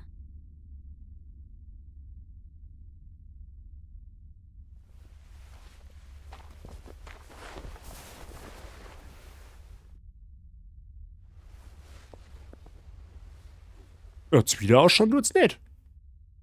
Okay, doch. I offer you an accord. Abmachen. Also das ist wahrscheinlich die Dame, wo wir aufwerten können, Have oder? you heard of the Finger Maidens? They serve the Two Fingers, offering guidance and aid to the Tarnished. But you, I am afraid, are maidenless. Blöd. I can play the role of maiden, Gut. turning runes into strength to aid you in your search for the Elden Ring. You need only take me with you to the foot of the Erd Tree. Ich tippe jetzt mal, das sollte man annehmen. Then summon me by grace to turn runes into strength. Ah, another matter. I bequeath to you this ring. Oh, wir kriegen einen Ring. Spektralrosspfeife. Okay. Use it to traverse great distances. It will summon a spectral steed named Torrent. Torrent has chosen you. Treat him with respect. Ah ja, okay. Sie ist praktisch unser... Let my hand rest upon you. Okay. Sie ist quasi die uns aufhört. Share them with me. Über das Stufenaufstiegsmenü könnt ihr Runen ausgeben, um eure Attribute zu verbessern. Mit jedem verbesserten Attribut erhöht sich eure Stufe um 1. Mit zunehmender Stufe steigt allerdings auch die Anzahl der Runen, die ihr für... Ja, okay. So, wir haben ein offensichtlicher Geschicklichkeitsbild, ja? Was, wir können jetzt schon 2 aufwerten. What the fuck? So vergehen habe ich eigentlich noch gar nicht gemacht, aber gut. So, wir werden uns wahrscheinlich, also Stand jetzt, werden wir uns mehr ausschließlich auf Geschick, Kondition und da steht es ja, und auf Kraft konzentrieren. Also sprich auf Leben, Ausdauer und halt Schaden. Das denke ich macht am mehreren Sinn. Weil ein Hybridbild bei einem Soulspiel zum Spenden, das was ich nicht kenne, macht keinen Sinn. Wenn du mich fragst. Okay. Benutzt die Spektralrosspfeife, um euer Spektralross herbeizurufen und zu reiten. Ui, da haben wir ein Pferd, okay? Also quasi. Ihr könnt das Spektralross nach seinem Tod erneut rufen, das verbraucht jedoch eine Flasche mit Purpurtränen. Hoch zu Ross drückt ihr entweder L oder benutzt die Spektralrosspfeife, um abzusteigen, okay?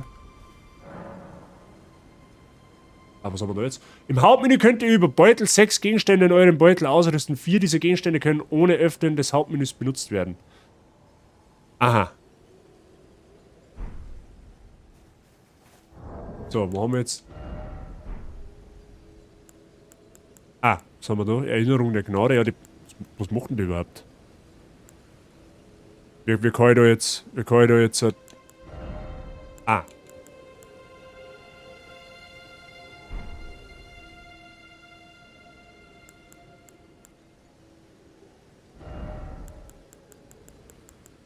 Ja, der macht halt mal die Pfeife rein, oder?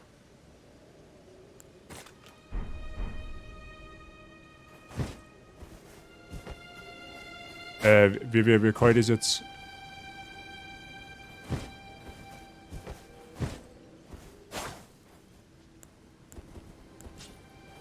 Wir können da umschalten.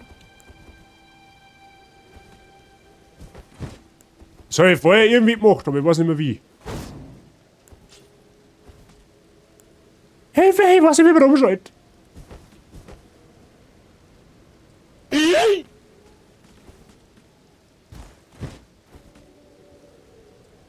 Ah, da haben wir's. Maschnon, danke für den Following. Habe ich dir. So, wir haben 2. Achso, da hinten war. Ah, ja, ich sehe schon die Kutschen, wo man looten kann. Okay, wie kann man da jetzt wieder absteigen?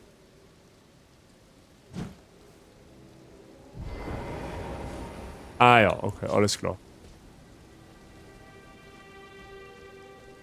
Wenn wir den jetzt wieder hopsen. Da hinten, der Jenkins dahinter, der patrouilliert schon wieder. Auf den habe ich jetzt aber keinen Bock mehr. Die möchte jetzt eher mehr abstehen und dann möchte ich die Kutschen da noch looten. Und dann gehen wir weiter. Hast du aufs Y-Menü gelegt? Was meinst du jetzt? Ich habe eigentlich nur die Sprungtasten auf Y gelegt und Interaktionstasten auf A. Mehr habe ich nicht gemacht. Ah, da kann man auch noch looten. Da schon her. Großschwert der Getreuen. Okay, ein Großschwert wird uns jetzt wahrscheinlich herzlich wenig bringen. Weil Geschicklichkeit. Aber müssen wir uns halt mal anschauen, was das Ding macht.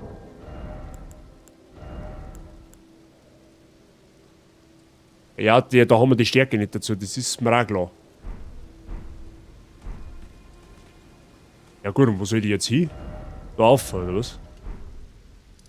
Kann man uns aber eigentlich tatsächlich da mal noch ein bisschen umschauen. Jetzt schauen wir mal, was da theoretisch eingegangen.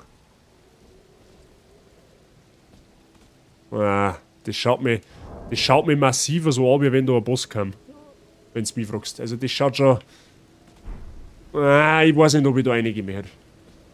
Bin mir jetzt ehrlich gesagt nicht so sicher. Jetzt schauen wir uns erst einmal da hinten ein wenig um, hätte ich gesagt. Das ist jetzt da die... Was ist denn das überhaupt? Da haben wir irgendwas... Ja, einer Summer kann man auch, das ist gut. Sehr gut. Da haben wir irgendeinen Wald. Von wo haben wir denn gekommen? Von da. Von da haben wir gekommen. Da haben wir ihn durchgerast.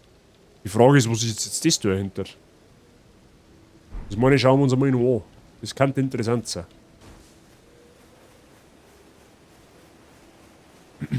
Ich finde es übrigens gut,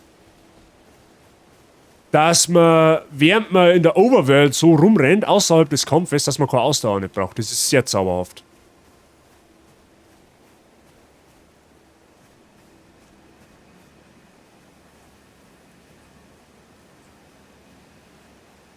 Servus, Keksi.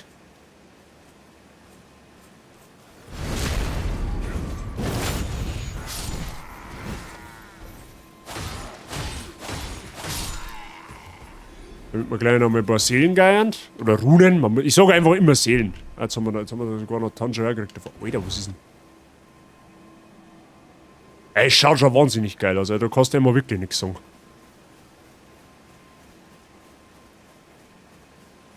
Ich habe zwar keine Ahnung, ob es eine gute Idee ist, wenn wir da lang gehen. Da hinten flattert irgendwas.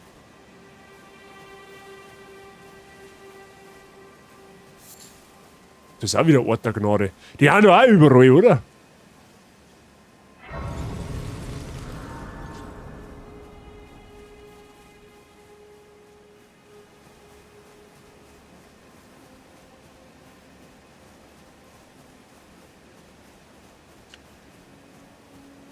Oh Gott, was ist denn der? Der schaut auch aus, wie wenn er wegen etwas kennt.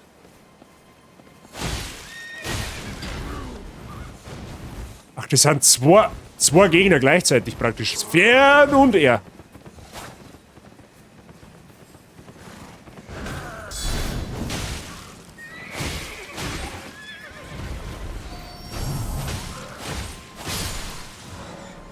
Vernichten von Gegnergruppen. Vernichtet ihr eine Gruppe von Gegnern, füllen sich eure Flaschen wieder. Okay, je mehr Gegner, was man außerfordert, umso lohnender wird's für uns. Die Anzahl und Art der gefüllten Flaschen variieren je nach der Gegnergruppe. Ihr könnt nur so viele Flaschen auffüllen, wie es eure maximale Anzahl erlaubt. Ja, das ist aber hoffentlich auch klar. Ey, du Arschkeibe!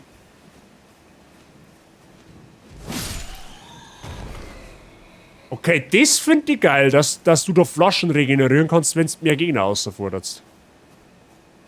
Das ist zauberhaft.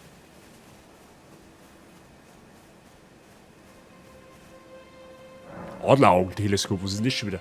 Benutzt in allen Gebieten das Adleraugenteleskop, um wie ein Vogel in die Ferne zu blicken, um euch ein besseres Bild von eurem Ziel zu verschaffen. Ja, und von welchem Standpunkt aus jetzt?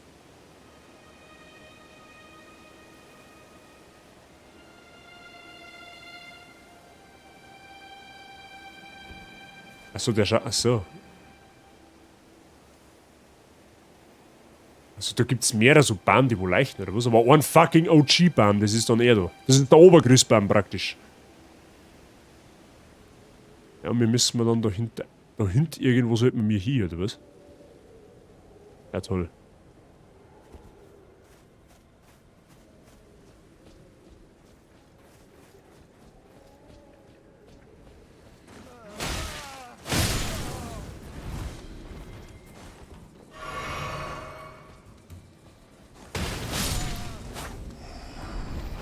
Ruinenfragment, okay.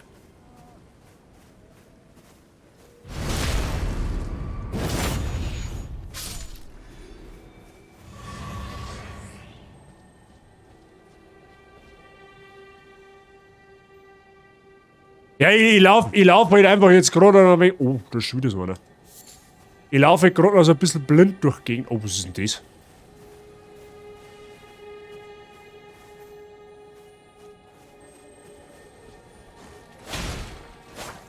Alter, was ist denn das? Mag ich haben.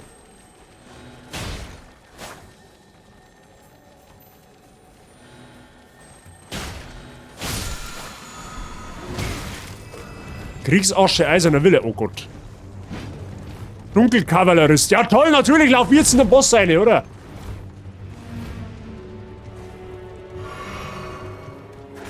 Hau ich du ab.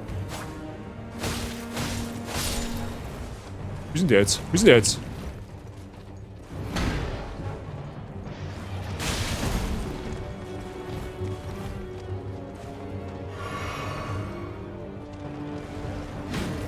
Alter, ich werde so gottlos verhauen werden in dem Spiel.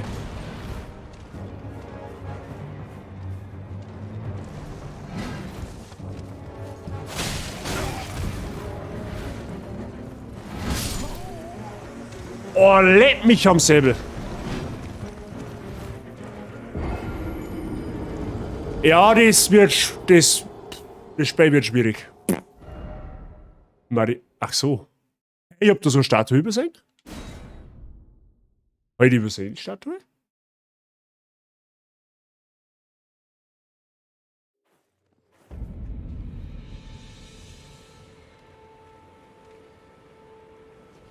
Aber wir haben jetzt praktisch... Oh, das ist cool. Das ist zauberhaft. Achso, da spawnen je nach Tageszeit immer andere, oder was? Ich verstehe die Frage schon, okay.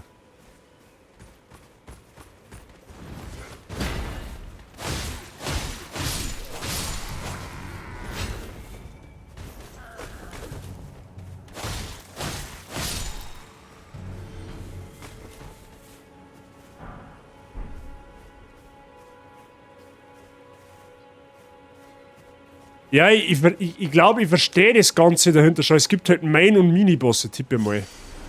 Aber ich weiß halt absolut überhaupt nicht. Ich kann halt nicht einschätzen, soll ich die schon machen oder soll ich das eben nicht machen. Die gehen aber... Ach, man kann unter... Ernsthaft? Man kann unter dem Bosskampf auch für sein Pferd rufen? Ist das der Ernst?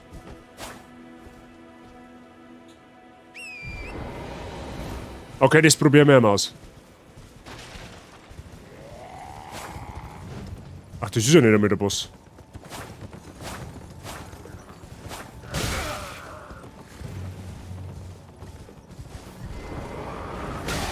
Ja, freilich.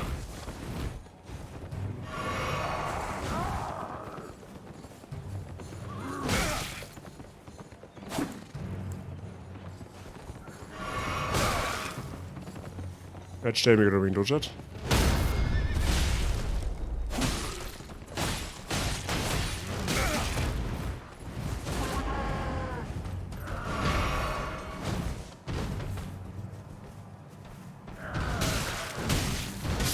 Weil das machen halt normale Gegner schon so brutal viel Schaden.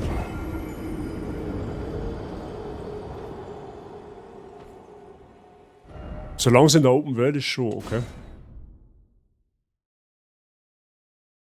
Ja, das wird jetzt die nächsten Tage, wo wir das spielen, wird das extrem schwierig einfach rauszufinden, was die Patterns von den Gegnern haben. Ich habe halt absolut überhaupt keinen Plan, wie was für ein Gegner angreift. Das ist ja mein Problem. Das ist ja das große Problem bei solchen Spielen. Wenn du das einmal ein wenig heraustust, dann geht's eigentlich eh.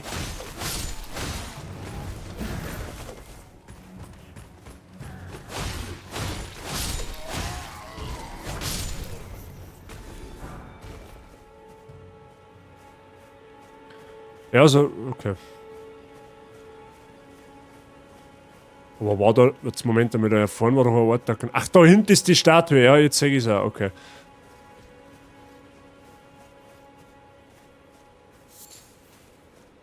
Ich möchte aber nur in der Nacht spielen.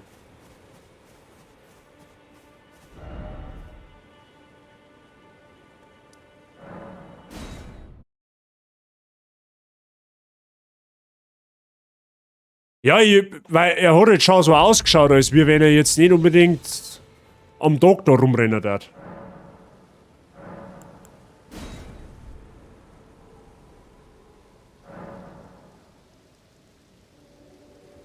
Müssen wir noch mal schauen. Weil jetzt rennt der Kasperl nämlich da hinten umeinander.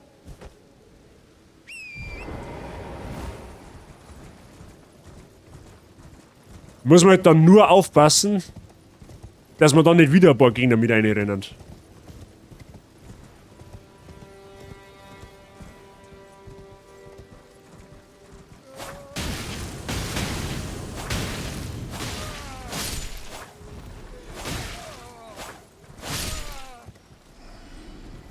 Ja gut, der verpisst sich. Ja genau, und da ist da auch ein Zipfelklatscher.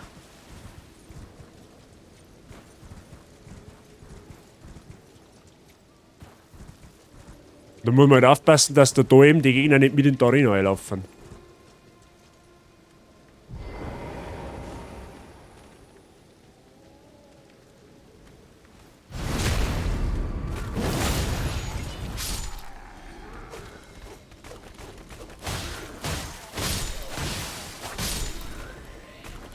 Okay. This is a backstep, it steps back, genau.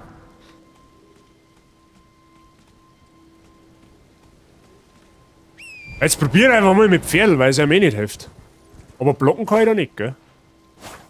Aber kann ich dann... Wer redet denn von dem da? Nein, ich kann aber dafür das Schwert nicht in 2 Händen nehmen.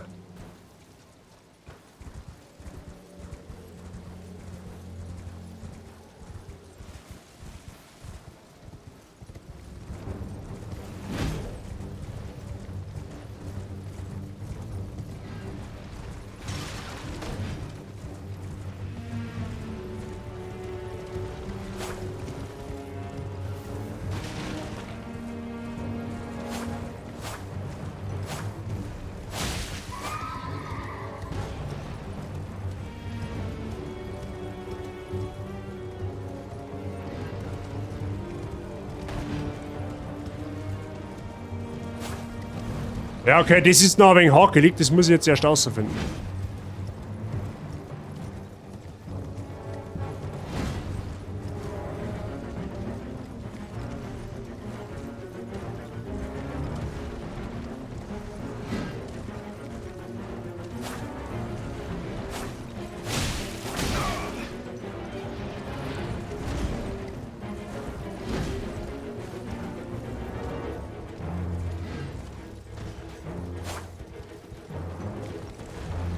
Ach so, wenn ich... Ah, okay, ich sag schon, wenn ich mit L angreife...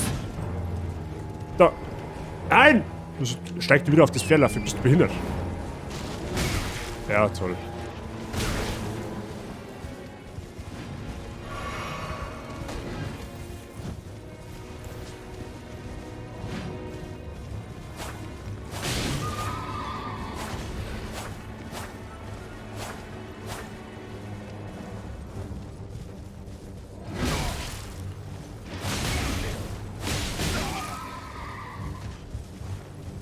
Ja, ich finde, ich glaube, auf dem Pferd ist er tatsächlich einfacher, aber...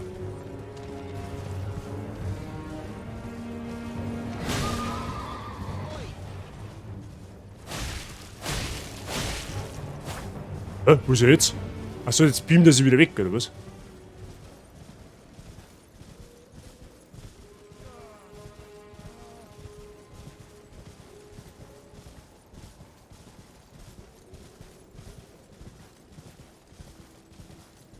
Okay, okay. Es ist dann quasi so, dass der gebietsgebunden ist, dass der dann nur weg, also sich praktisch zurückportet, wenn man praktisch 2 von dem Kampfareal da wegkommt. Okay, ich verstehe die Frage schon. Natürlich, da wischst du mich doch jetzt, du Arschkeibe.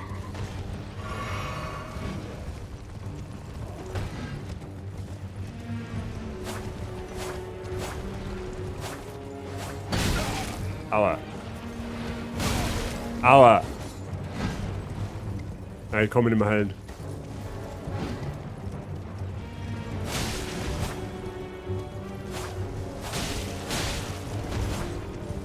Ach, das ist sein Pferd, der wo da Schaden nimmt. Okay.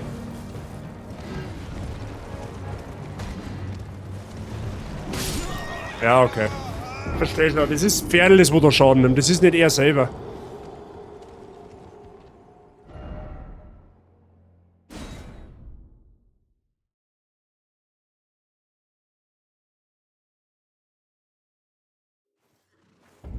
Aber das ist das Einzige, was jetzt gerade ein bisschen doof ist, das ist, dass dann automatisch Zeit verrinnt. Das ist tatsächlich ein bisschen doof. Wenn es gleich Nacht war, war es viel einfacher, weil dann kannst du halt einfach gleich da weitermachen. Oh, was ist das?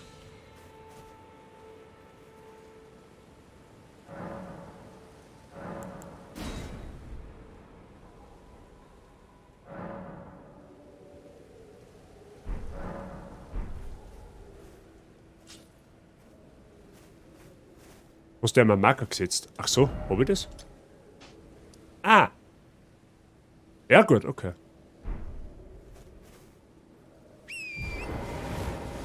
Ah, Moment einmal, da war's doch jetzt eigentlich sinnvoll.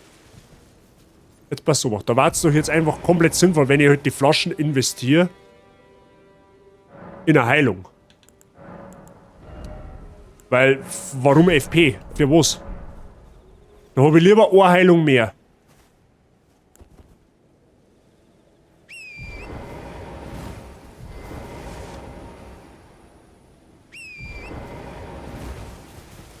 Da habe ich tatsächlich lieber eine Heilung mehr.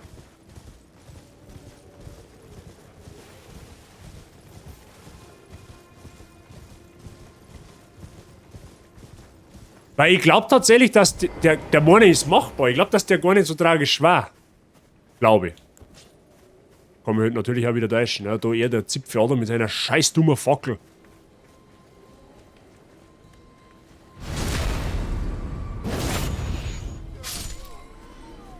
Ah, da ist er nämlich schon wieder.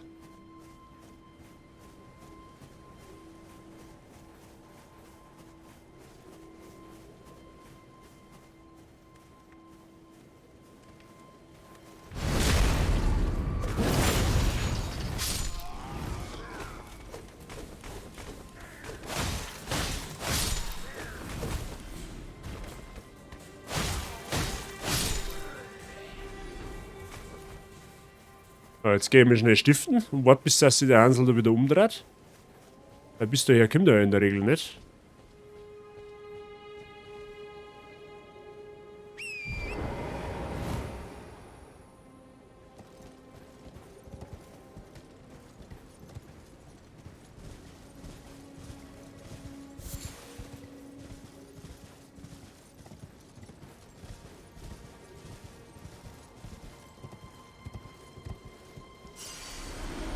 Und unsere Seelen haben wir wieder.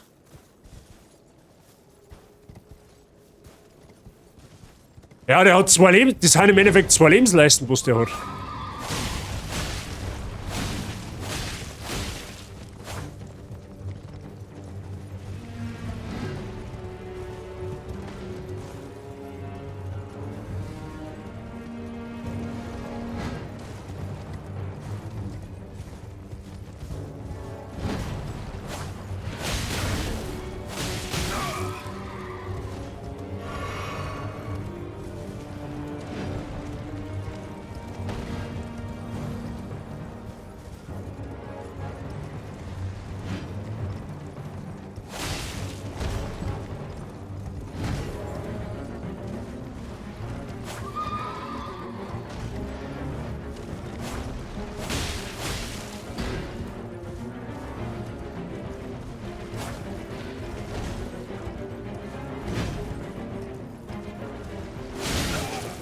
Ja, das Problem ist halt eher, wenn mich erwischt, tut's richtig böse Aua.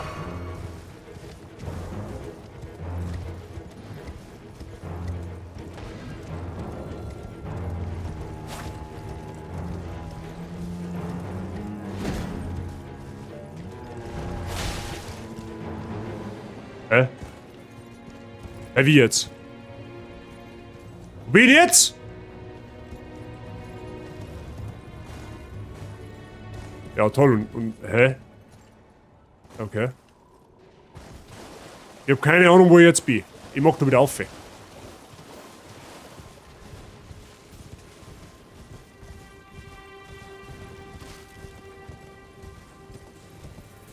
mag den Boss fahren.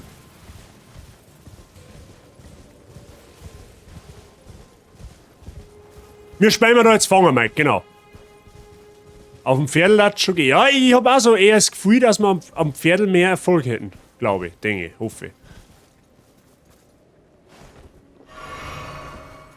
Das Ding ist, das sind halt 2 Lebensbalken. Das ist einmal der Boss selber, der wo oben sitzt. Und einmal das Pferdl. Und ohne Pferdl, glaube ich, ist der gar nicht mehr so unflauschig, wenn du mich fragst.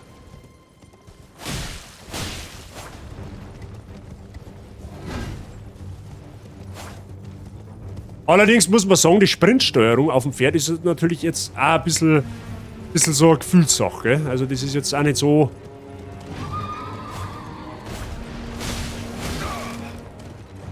Und ich nehme halt so noch 2 Schaden.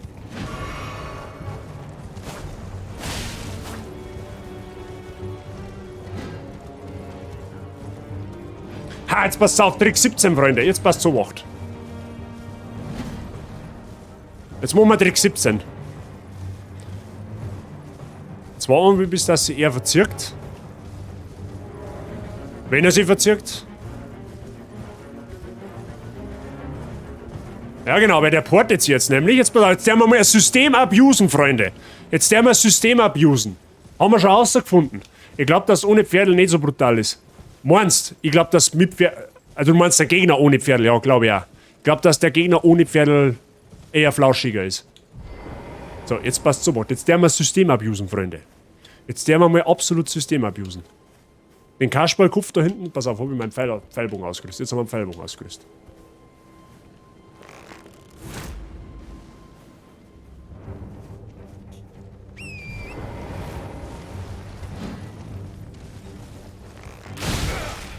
Ja, das ist natürlich blöd, wenn dann der Bogen als Waffen zählt und nicht der... Ja, jetzt kann ich es eigentlich schon fast nicht mehr schaffen.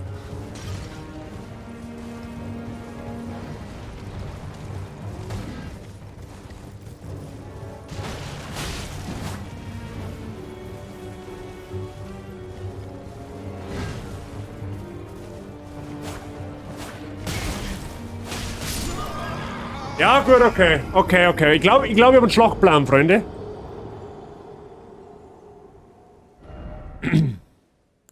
Okay, gleich an den Ort der Gnade, weil es sowieso wieder taghell ist jetzt. Deswegen sparen wir jetzt einmal die Statue an von der Mariaka-Dingens. Ja, okay. Aber ich glaube, ich hab eine Idee. Glaube ich. Aber den Boss mag ich legen, das sitzen wir jetzt im Kopf. Und wenn wir bis um 3 Nachmittag brauchen, das ist mir scheißegal. Weil der ist machbar, tatsächlich. Der ist tatsächlich machbar. Wenn ich es nur irgendwie schaffe, dass ich den... Okay. Wenn ich es nur irgendwie schaffe, dass ich nicht so viel Schaden kriege, bevor wir überhaupt das Pferdl runterbringen, dann glaube ich, können wir das regeln. Dann können wir eben das regeln. Ja, die 3 haben da, wenn da jetzt da mit denen nichts tun.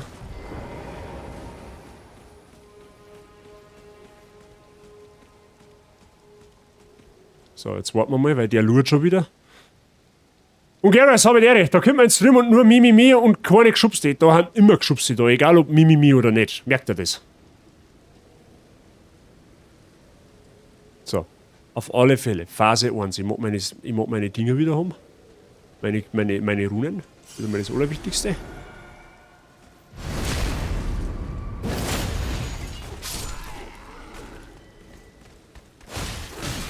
Ja, das ist blöde. Wenn du auf die andere Seite kommst, wo seine Waffen nicht ist, müsstest du theoretisch auch glauben. Waffe hat er nur links. Ja, das stimmt schon. Aber das Problem ist, jetzt passt so wacht.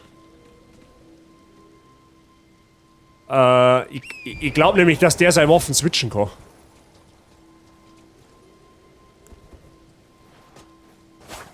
Ja, der lurt schon. Ja, mit dem Visier.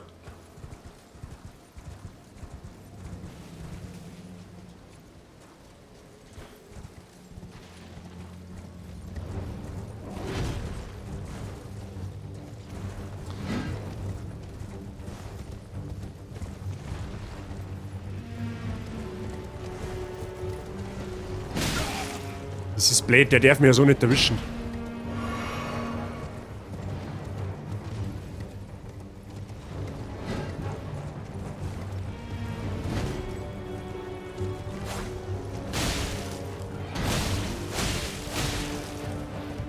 Der war jetzt einmal zauberhaft. War wichtig.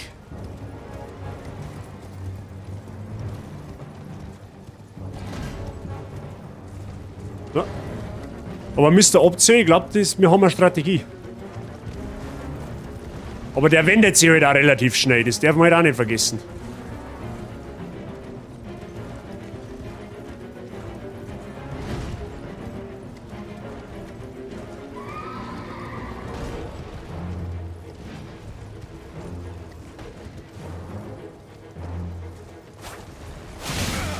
Ah, das ist blöd, weil wenn ich auf ihn zugehe, dann haut er mir sofort sein Schwert um den Rüssel.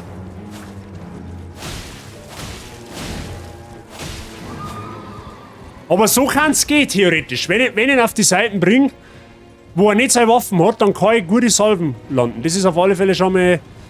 da haben wir auf alle Fälle schon mal eine kleine Erfahrung reicher jetzt.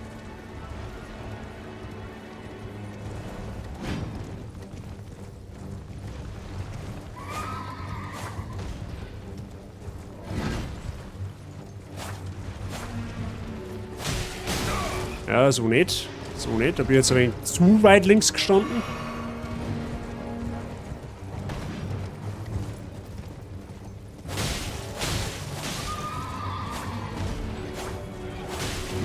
Ja, das haben wir gedacht, der gelangt Waffen um. So einfach wird es dann doch nicht. Aber, rein theoretisch, wenn man das irgendwie immer so timen kann, dass er seine Waffen auf der anderen Hand hält, dann könnte es gehen.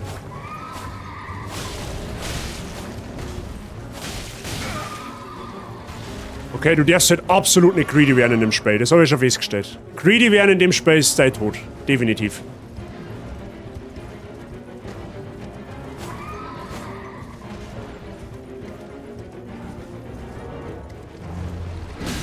Boah, der hat nicht nur einen guten Wendekreis, der hat eine extreme Range, der Typ. Der hat eine extreme Range, der Typ. Seinem scheiß Schwert oder Hellebarde oder was das ist, keine Ahnung.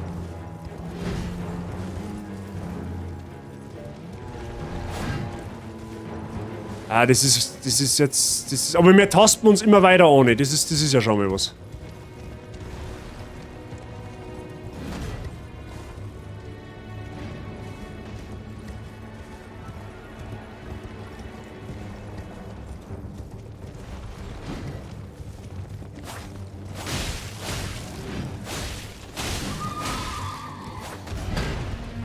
Ah, das ist nicht schlecht. Jetzt schauen wir mal, ob wir ihn mal vom Pferd bringen und schauen wir mal, was er dann macht.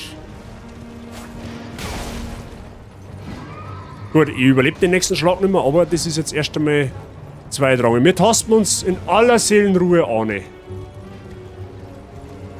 Ja genau, ich fahre ja mal wieder von der Brücke, das ist natürlich auch... Okay. Aber es wird. Ich glaube, wenn wir den noch 10, 15 Mal machen, dann meine ich, kommen wir auf einen grünen Zweig. Geschubster Gegner, ja. Dem sein Pferdl ist auch geschubst. Definitiv. Ich hoffe halt einmal, dass meine Runen da jetzt nicht unter an der Brücke irgendwo rumliegen, weil sonst fange ich das Blären an.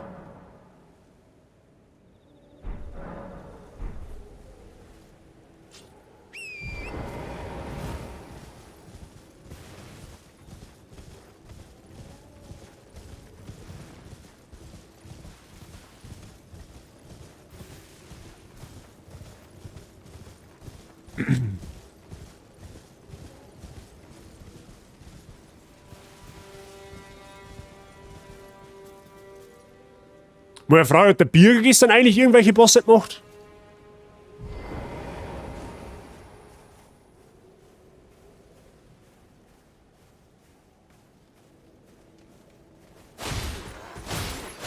Ja, perfekt.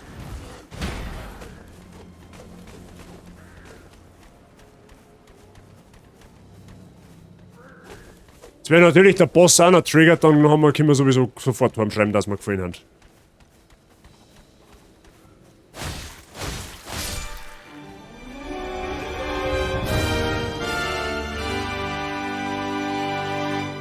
Mrs. Jazz, vielen Dank für deinen Raid. Wie war Bloodborne?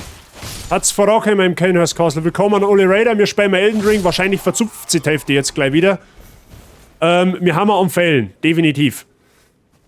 Wir haben momentan noch am Fällen. Wir haben am Lernen. Mrs. Jazz, alles gut bei dir? Ich hoffe doch. Ja toll, ich mag aber jetzt meine Runen wieder haben, Freunde der Sonne. Ja, da werde ich aber so einfach nicht mehr runterkommen, schätze ich mal. Das hilft mir nicht. War großartig, haben wir viel geschafft heute. Das hört man gern.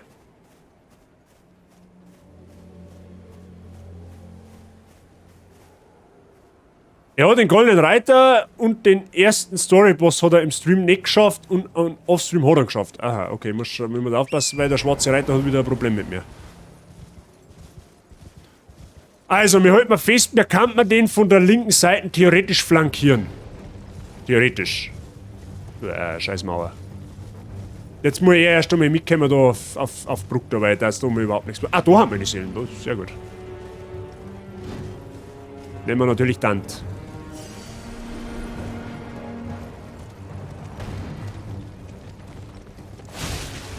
Nein, nicht schon wieder da. Boah! Ist das dein Scheiß Ernst? Okay, wir müssen von der Brücke weg. Wir müssen von der depperten Brücke weg, weil da jetzt mal runterfallen. Das ist komplett bescheuert. Und wir müssen von der Brücke weg. Das hilft alles nichts. Weil da kriege ich einen Schlaganfall. Auf der Brücke, da kriege ich einen kompletten Schlaganfall. Das ist jetzt das zweite Mal.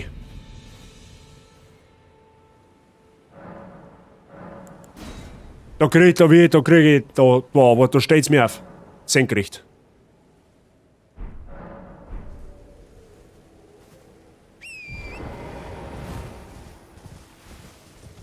Wir werden uns jetzt dann da, jetzt pass auf, jetzt clearen wir da mal die ganzen Rotzer weg, die wo da potenziell stören könnten. Ja, damit meine ich auch das Gefickert da. Und dann haben wir da Platz. Dann können wir da mal einwerken sauber. Alles andere ist ein Käse. Wirst du nicht froh.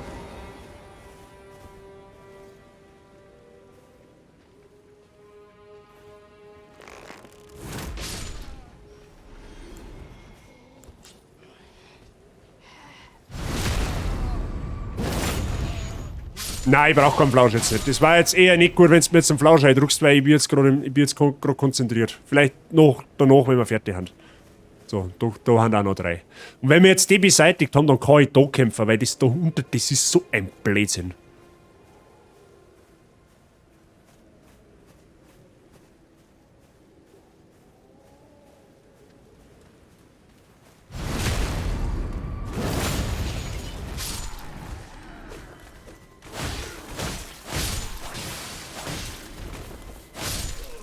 So, da haben jetzt einmal die alle weg. Das heißt, ich habe jetzt dann da schön Platz.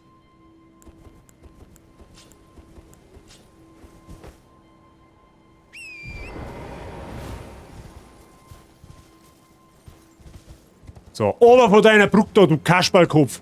Jetzt hat es aber dann, gell? Jetzt müssen wir mal schauen, ob wir den von den Pferden überbringen.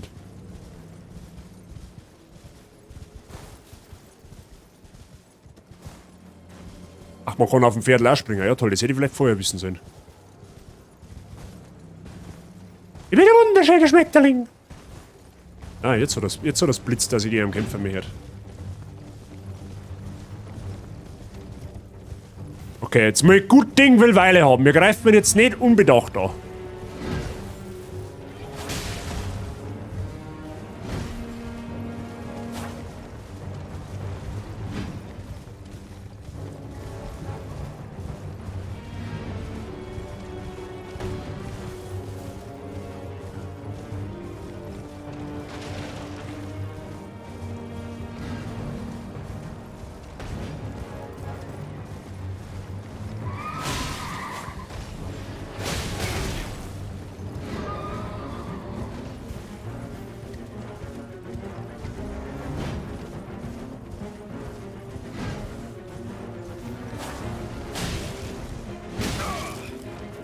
Hey, warum hat man das jetzt keinen Schaden gemacht?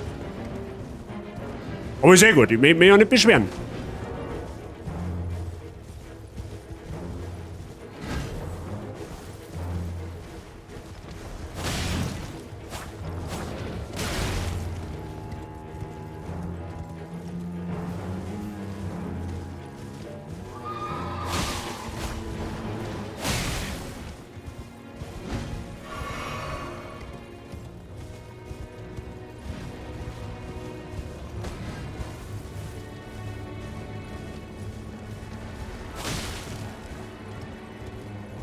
Qualität statt Quantität machen wir jetzt einmal. Ganz gechillt.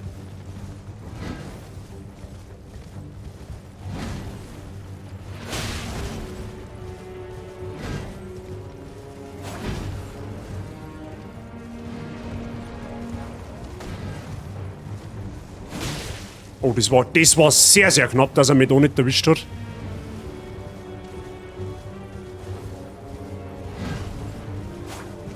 Ah, schade. Sein Sprungangriff, glaube ich, ist der Schlüssel, Weil wir da ein bisschen, da haben wir so einen Frame, 2 Frames Zeit, da wir mal nicht bricken können. Oder halt da, wo er so lange aushält. Aber die Sensenangriffe. Ja, was war jetzt? Ich wollte jetzt eigentlich weglaufen, aber gut.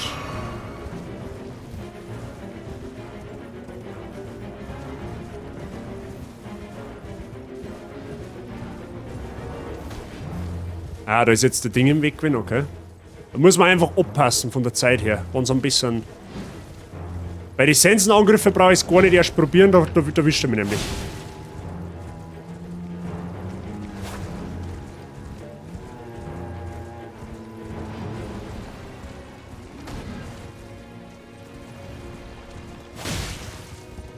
Okay.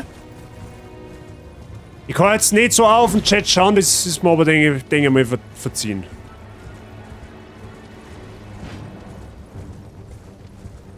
Okay, jetzt kommt wieder so ein Streich. Okay, ich merke schon, mein Wendekreis ist auch nicht gerade der beste.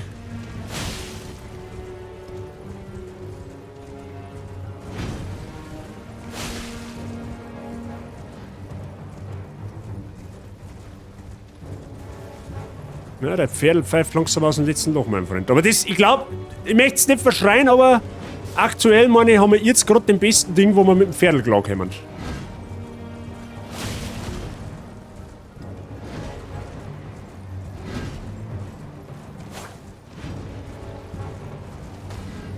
Ich hoffe, mein Chat hat noch nicht einen Trauwurm gekriegt. Oh, scheiß Baum, verpiss dich. Ja, warum habe ich das da? Warum? War ein unnötiger Treffer, den ich da kassiert habe.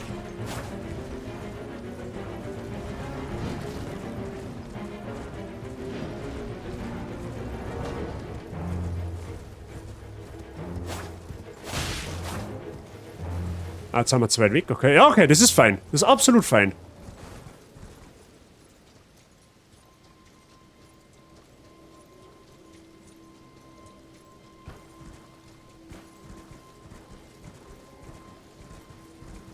Da kann man uns eigentlich einen Free-Treffer leisten.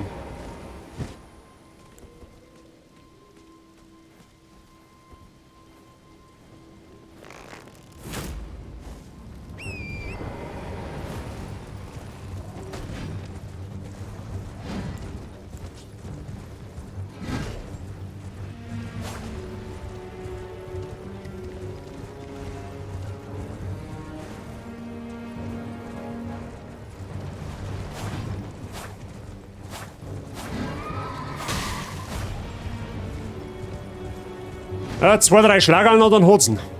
Also zumindest das Pferdl.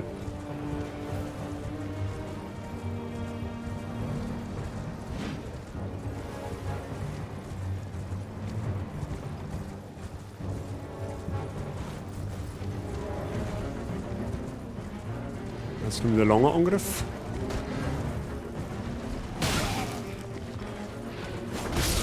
Ah!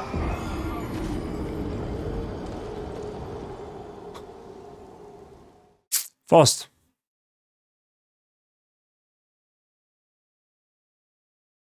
Ich glaub, dass der ohne Pferdl ist dieser komplette Nullnummer, der Typ. Sag ich Ihnen ganz ehrlich, ich glaube, dass der ohne Pferdl gar nichts kann. Jetzt hätte man fast gehört.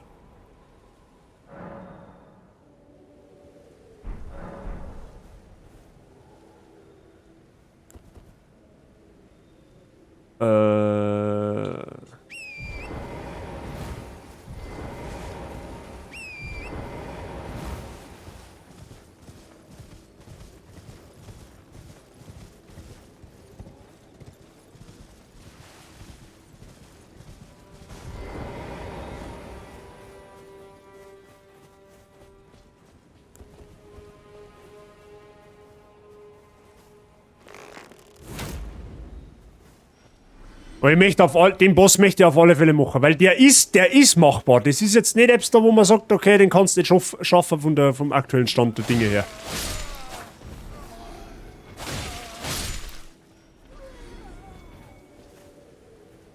Da müssen wir nur aufpassen, dass er uns nicht spottet, während wir mir da die 3 Hanseln da hinten ausschalten müssen.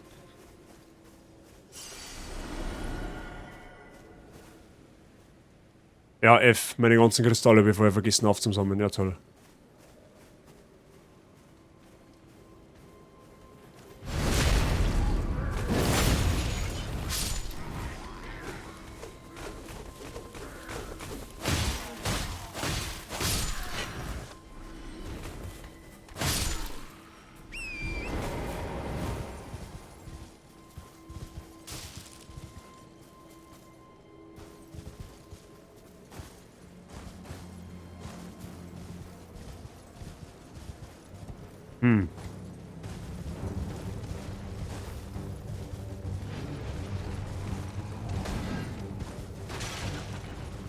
Kann damit versuchen, wegen mehr auf Zeiten zu springen.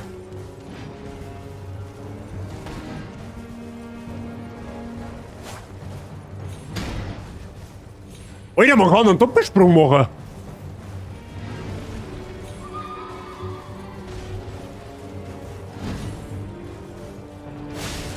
Okay, that changes things. Okay, nice. Ein wunderschöner Schmetterling. Okay, das ändert so einiges.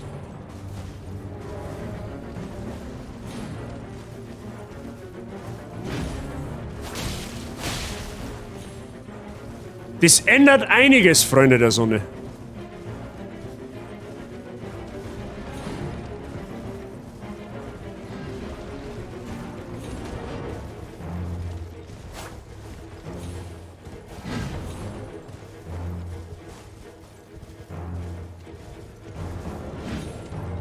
Nur Schotter. Moment einmal. Das müssen wir mal ausprobieren. Okay, dafür kann man nicht angreifen, wenn man springt. Okay, gut.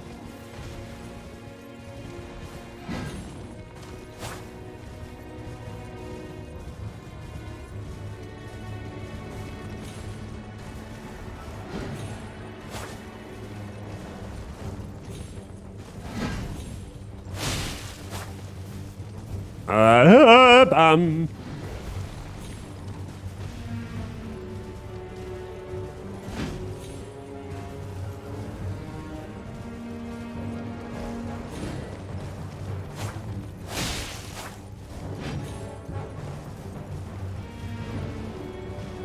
Gut, hätte mir vorher wer gesagt, dass man Doppelsprung machen kann. Dann war das natürlich auch nicht verkehrt gewesen. Das ändert nämlich von der Steuerung her einiges. Oder von der Bekämpfung her, sagen wir es mal so.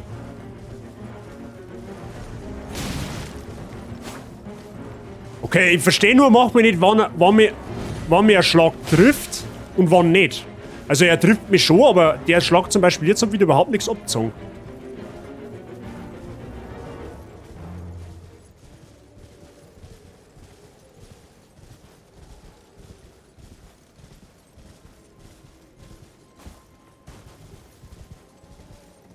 Okay, mehr. Auf der Brücke kämpfen wir zwei nicht, das kannst du vergessen, da fahr ich grob wieder runter. So ist er brav.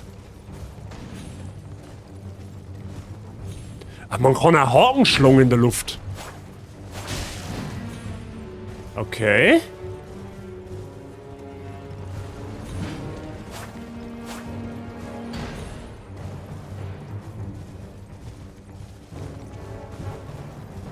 Gut, aber der Sprung braucht Ausdauer, sehe ich gerade. Okay.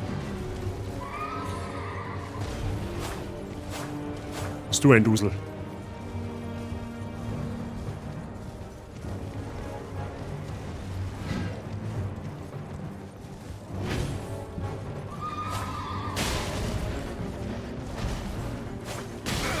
Au. Da wird der Schlag halt jetzt auch wieder nichts abgezogen.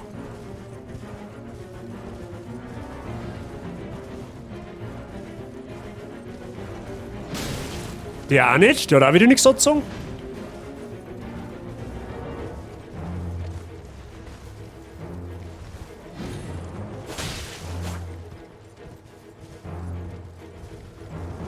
WB Kati, ich hoffe, es hat geschmeckt. Hat's ein gutes Game?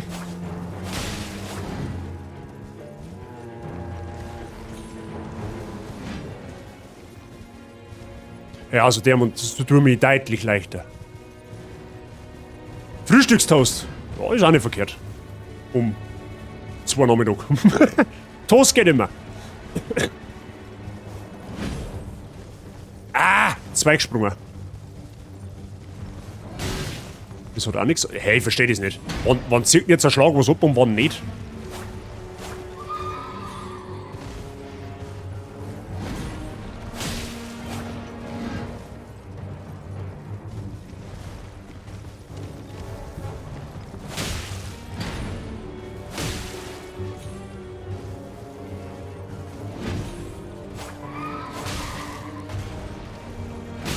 Au!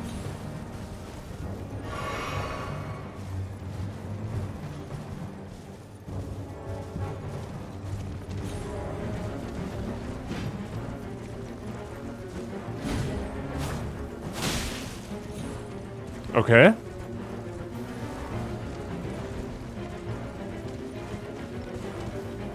Ja, das war ein Free Hits gewesen jetzt. Soll ich nicht aufpasst.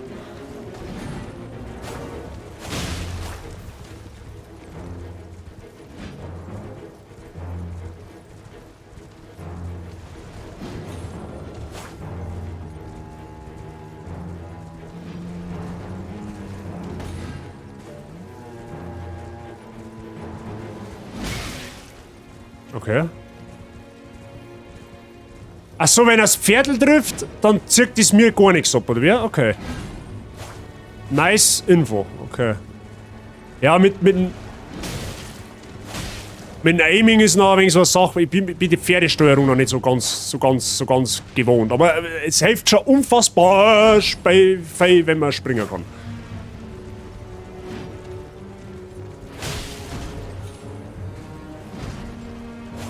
Vor allem der Doppelsprung ist ja ultra geil. Ich meine, gut, der braucht zwar als Trade ein bisschen Ausdauer, aber bis auf einen unnötigen Treffer, den ich mir da jetzt eingefangen habe, geht's eigentlich besser. Es dauert zwar länger, aber wir haben Safety First, Freunde der Sonne. Das geht auch in Soul-Spiele. So, gleich sei Ros hin. Und wir haben noch ganz gut betucht, was Heilung angeht. Müssen wir festhalten.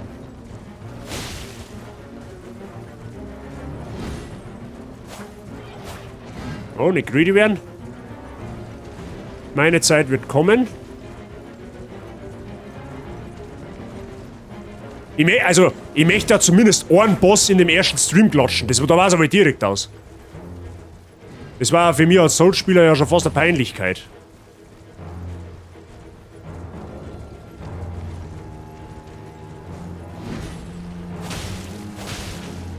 Ja, noch ein Schlagerl, dann ist dein Pferd zumindest schon mal weg.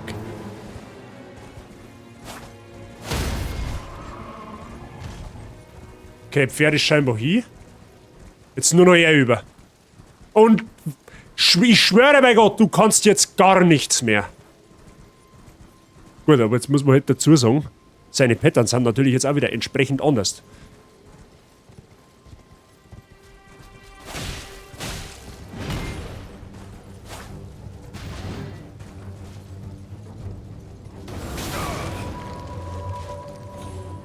Okay, was auch immer das war. Der steht in der Luft. Was ist mit ihm? Oder jetzt wieder. Soll das so sein? Oder ist das ein Bug? Hey, was ist mit ihm? Das ist ein Bug, oder? Das ist ein Anzeigebug. Da hat sich der wieder ein Pferdlauf verzaubert.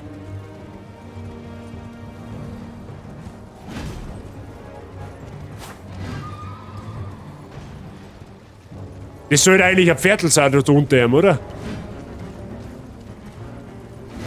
Schaut aus wie bei Star Wars, ja, schon fast. Ist ein Pferd, okay, habe ich ja, das ist schon klar, dass ein Pferdl sein soll, aber sollte man das nicht eigentlich sehen?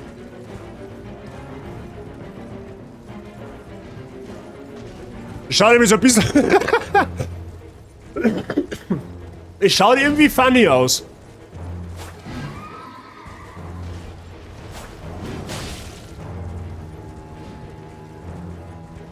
Aber ich tippe jetzt einmal darauf, dass das ein Bug ist. Hey, was ist jetzt? Ist jetzt mein Pferdl hier, oder was? Ach so, mein Pferd darf nicht allzu viel Schaden kriegen, okay. Das ist ein Luftpferd, ja, aber es schaut komisch aus.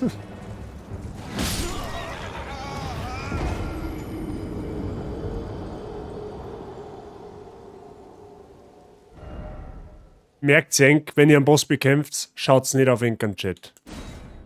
Schaut's einfach nicht auf Chat. Es ist nicht gut. Ist nicht gut. Weil dann übersieht man schnell Maps. Seht Bazi Noises. Ah Mann! Das kann doch nicht sein, der muss doch irgendwie. Das gibt's ja nicht. Der ist doch. Der kann doch nix.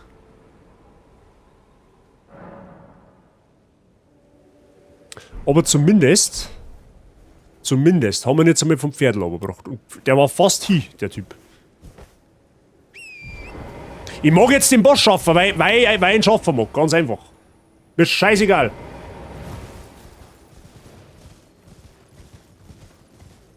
Wobei, ich kann es vielleicht dann noch einmal... Soll ich das nur mal ohne Pferdl probieren? Weil wendig und so. Weil auf dem Pferd... Ich probiere ihn jetzt nochmal einmal ohne Pferd. Weil ich jetzt seine Patterns ein ganz kleines bisschen einschätzen kann. Und dann probieren wir nochmal mit. Ja, weil sie ihm dann die Hälfte Leben abgezogen hat, wirst du vom Pferdl gehauen hast. Okay. Bazi hartnäckig, da bin ich jetzt eisern. Ich mag den Zipfelklatscher da zusammenhauen. Weil der nicht so tragisch ist. Das hat nur seine Patterns, die wo man mal heraus tun muss.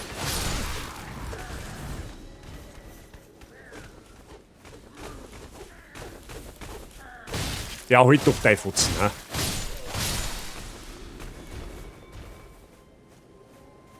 Jetzt schauen wir nochmal, ob das ohne... Wahrscheinlich kriege ich jetzt schonungslos aufs Maul, aber gut, das soll dann so sein.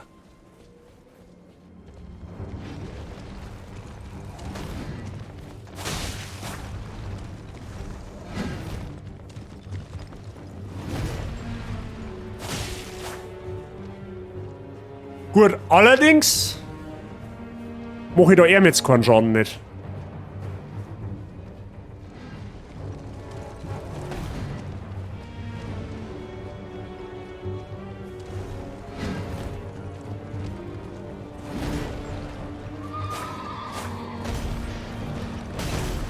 Ah, sein Pferd macht auch so einen Rucker.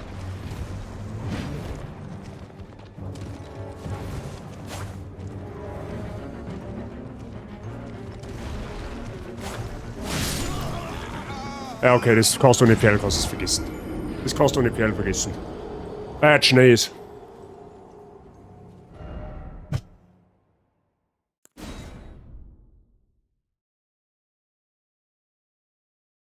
Der ist ohne Pferd schnell.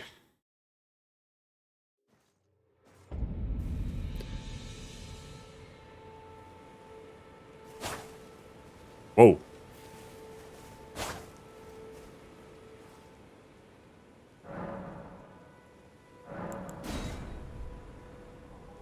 Aber das Spiel, ich kann jetzt schon mal sagen, das Spiel hat es massiv in sich. Also. Stand jetzt schwerer als Sekiro. Man muss halt aber der Fairness halber sagen, ich kenne halt keinen Boss. Ich kenne gar nichts, was in die Richtung geht.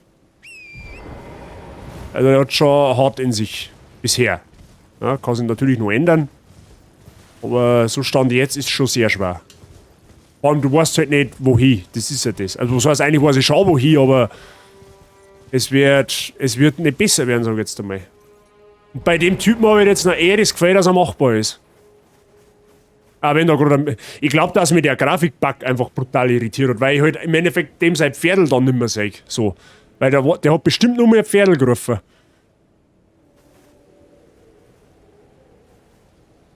Und das hat mich wahrscheinlich irritiert, weil deswegen habe ich ihn auch nicht mehr gescheit einschätzen können, wo jetzt sein Pferd aufhört und wo es anfängt.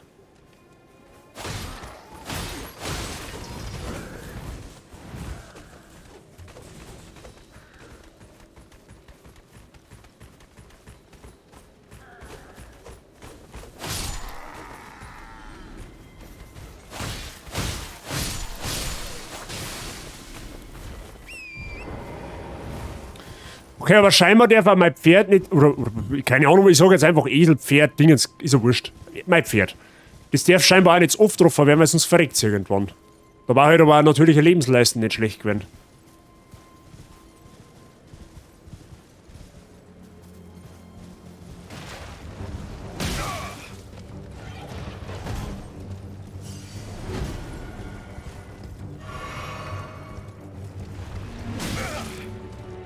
Ah, da war die... Oh, chill doch, Teige!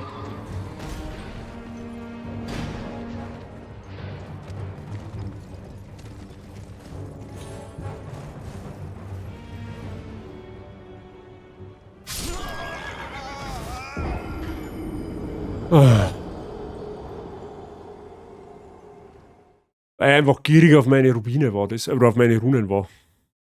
Ich wollte eigentlich nur meine Runen zurückhaben. Mehr wollte ich gar nicht holen. Ich wollte eigentlich nur meine Runen haben. Ja, Mozart, es wird dreistellig. Das ist kein Hexenwerk nicht. Beim neuen Soulspiel wird das dreistellig. Das ist überhaupt... Wenn es nicht dreistellig wird, ist es ein schlechtes Soulspiel. Ganz einfach. So ein Ding ist es nämlich.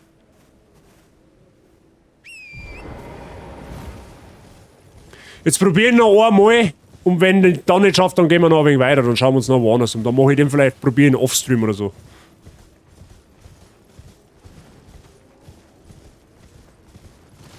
Nein, ich und die Bruck, wir wären definitiv keine Freunde mehr. Definitiv. Die Bruck hat einen Teufel gesehen. Da ist der Boss, der Boss ist die Bruck.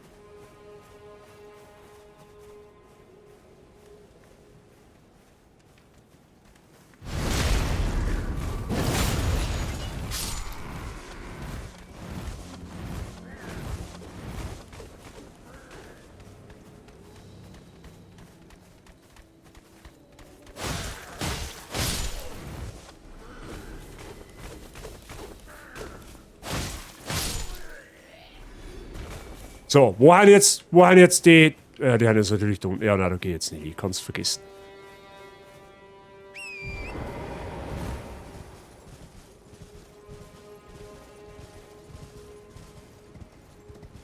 Oder liegen die zufällig herum? Wahrscheinlich nicht, oder?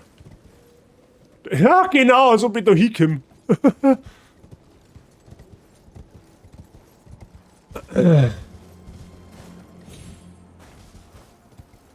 Kann man das Reittier auch heilen, Mr. Billinger? Oder generell, die wo das wissen, kann man ein Reittier heilen? Wenn ich mich selber heile wahrscheinlich, oder?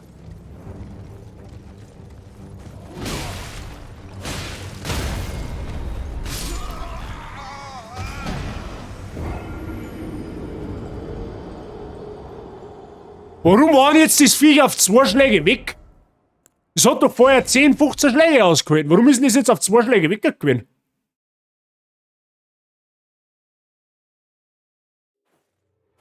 Das verstehe ich jetzt nicht. Es hat doch vorher 10 oder 15 Schläge ausgehalten. Ja, nein, aber ich gehe jetzt da weiter, weil das... Weiß auch nicht.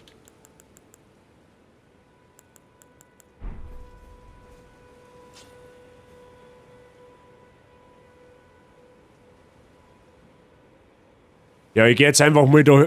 Ich weiß halt überhaupt nicht, was ich für einen Boss schon machen kann und was nicht. Es ist gefühlt noch jeder Boss einfach sauber stark. So vom Ding her.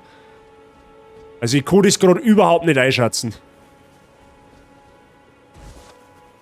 Ich kann es überhaupt nicht einschätzen, welcher Ding jetzt wo es quasi so der erste Boss war, den wo man machen soll. Das ist gerade noch so ein bisschen... die Ding dahinter, wo ich einfach nicht weiß, nach was er mir richten soll.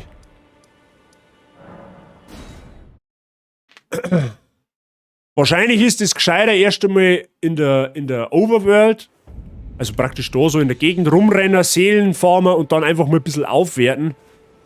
Weil ich halt, wie gesagt, das ist halt quasi, ich kriege quasi von jedem Gegner schon aufs Maul. Das ist... Okay. Sturmtor, da soll ich quasi rein, oder was? Ah, da schießt schon wieder noch mit dem Pfeil. Was ist denn das? Oh, mach ich das so? Oh, ist das Enker ernst? Was ist denn das für ein Viech?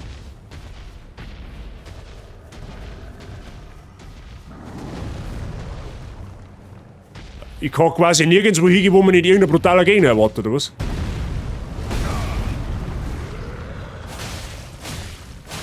Wie wenig Schaden ich mache.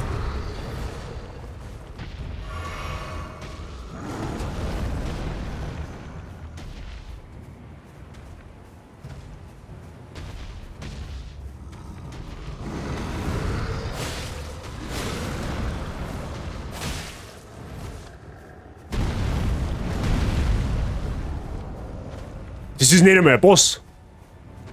Das ist ja nicht einmal ein Boss, das ist ein normaler Gegner.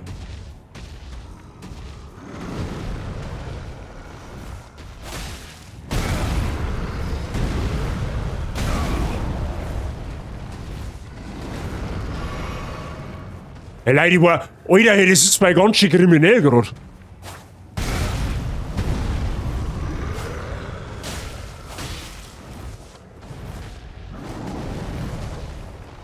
Ich sag's nochmal, das ist ein normaler Gegner, das ist kein Boss.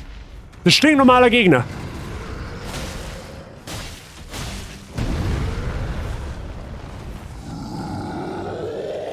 Also und jetzt kriegt er Schwert auch noch, ist ich glaube, er ist noch nicht groß nur. Jetzt braucht er noch ein Schwert.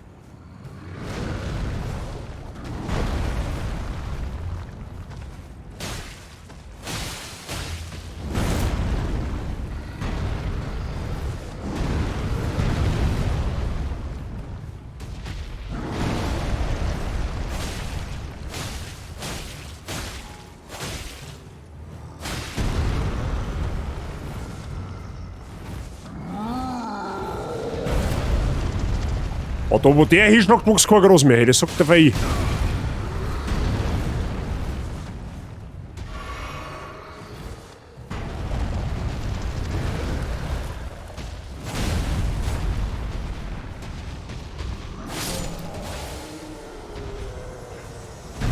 Oh, wo kommst du jetzt her? Du Mistsau, du Drecker, wo kommst denn du jetzt her? Zupf dir halt du, ha? Du Arschloch, du Grintix. Leute, ich verstehe die Frage nicht, was ist denn das für ein Spei? Ich hab zwar keine Ahnung, wie ich den jetzt geklickt habe, aber gut. Das ist der Wookie. Wenn es wenigstens ein Wookie... Ich brauche also einen Ort der Gnade, und zwar auf der Stelle. Nicht den da, ich brauche einen anderen. Ich brauche da hinten einen. Weil der möchte sich mich komplett verarschen. Ist da jetzt nochmal so ein Viech? Ich sag's, ich schwör's eng bei Gott. Wenn da jetzt nochmal irgendein so ein grintiges Arschloch umeinander rennt. Ja, die Bogenschützen, die haben da schon wieder den Teufel gesehen. Was hat jetzt eher Flinten oder was? Nein.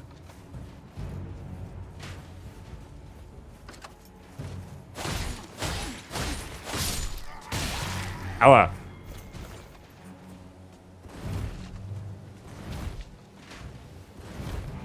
Das andere Arschloch hat nicht einmal Loot da lassen.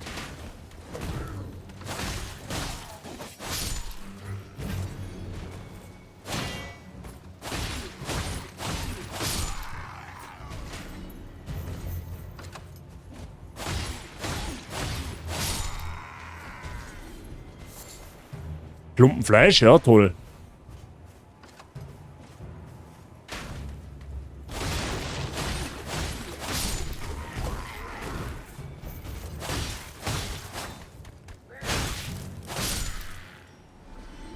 Hey, das war aber jetzt eine Gegnergruppe, oder? Wollte ich gerade sagen. Guck mal da. Hä? Was ist denn das? Okay, das ist scheinbar unrelevant. Lebt mich doch am Arsch! Okay, das Spiel wird massiv schwer. Das habe ich schon, das sehe ich schon. Das wird nicht einfach. Das wird eine ganz harte Nuss. Aber gut. Ja. Lebt mir mal schön, da steigt mir die Luft am Morgen. Sagst du das einmal? Ist jetzt da bitte irgendwo ein Ort der Gnade? Ist das möglich, dass ich zumindest den fetten Zipfelklatscher da nicht noch mehr machen muss?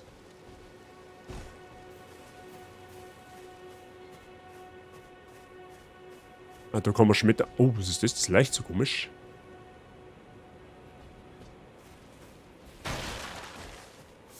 Dann nehmen wir einfach mal die Schmetterlinge mit, weil sie wurscht ist. Herbar, okay. Keine Ahnung, für was das gut ist, aber das nehmen wir jetzt einfach mal. Ein Schwammerl. Mehr Schwammerl ist mehr gut.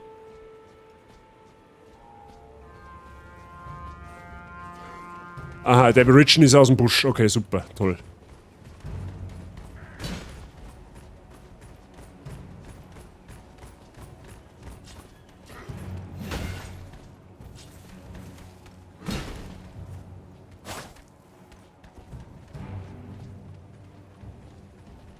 Na, da geh her. Dir helfe ich ein, Schuhe.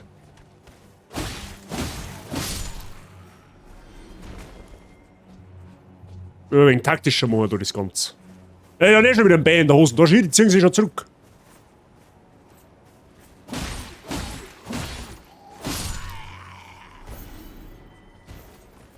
Ja, aber zu zweit ist unblauschig, gell? Bialo. Ja, genau, du kommst allein daher und der andere soll stiften. Ja.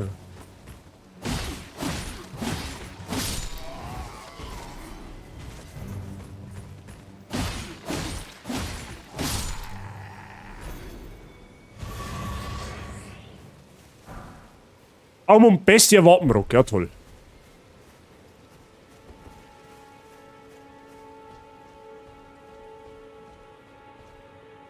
Da werden dir heftige Gegner um die Ohren geworfen, dass du gerade pfeifst. Aber man muss ja auch mal Eindrücke sammeln. Man muss ja erst einmal herausfinden, wie das Ganze alles so abläuft. Ja, ich bin mir zwar ziemlich sicher, dass wir da eigentlich auch noch nicht hergehen sollten. Das war Trompeten und kein Didgeridoo. Das ist scheißegal, was das war, aber Hauptsache die Gegner bleiben mir fern. Oh, was haben wir da? Sturmhügel. Aha. Goldene Saat, okay. Ey, das waren doch die Items, wo man braucht, damit man Heilung erhöhen kann, oder? Also die Heilmenge, so wollte ich sagen.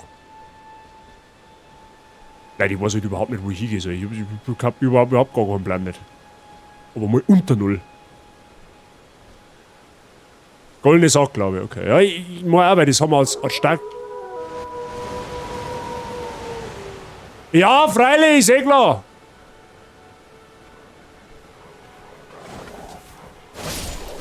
Okay, die haben immer in One-Hit.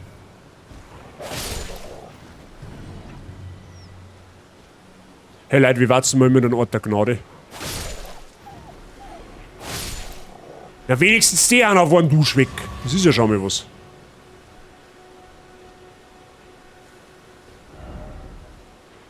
Ah, wenn man mal auf Karten schaut.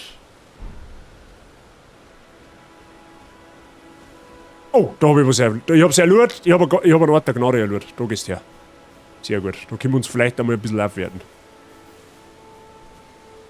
Oh, perfekt. Den nehme ich dann, Freunde. Den Ort der Gnade, den nehme ich dann. Ja, ungefähr so fühle ich mich nämlich gerade. Ich meine, alle, die wo Demon's Souls und Sekiro bei mir gesehen haben, die wissen, dass ich jetzt Souls-Spieltechnisch schon ein bisschen eine Ahnung habe, aber... Hallo, die Walfe, das Spiel ist noch mehr ein neues Level bisher. Okay, jetzt haben wir zumindest eine Flaschen mehr. Das ist ja auch schon mal was, ja? Es ist ein Souls-Spiel, da gibt es keine Gnade, eben. So. Stufenaufstieg brauchen wir. Was haben wir jetzt an... Ja, wir können uns wieder zwei leisten, das ist auch was. Machen wir wieder so, weil Ausdauer, finde ich, haben wir eigentlich relativ viel. Also verhältnismäßig. Wir brauchen halt auf alle Fälle nur Lehm.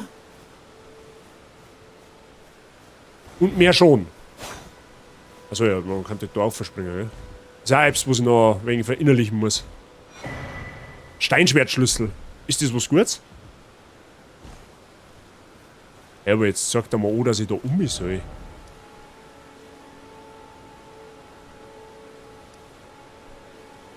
Komische Geschichte.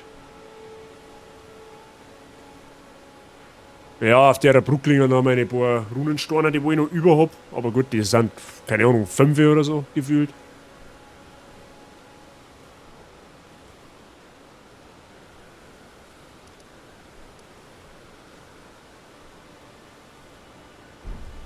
Okay.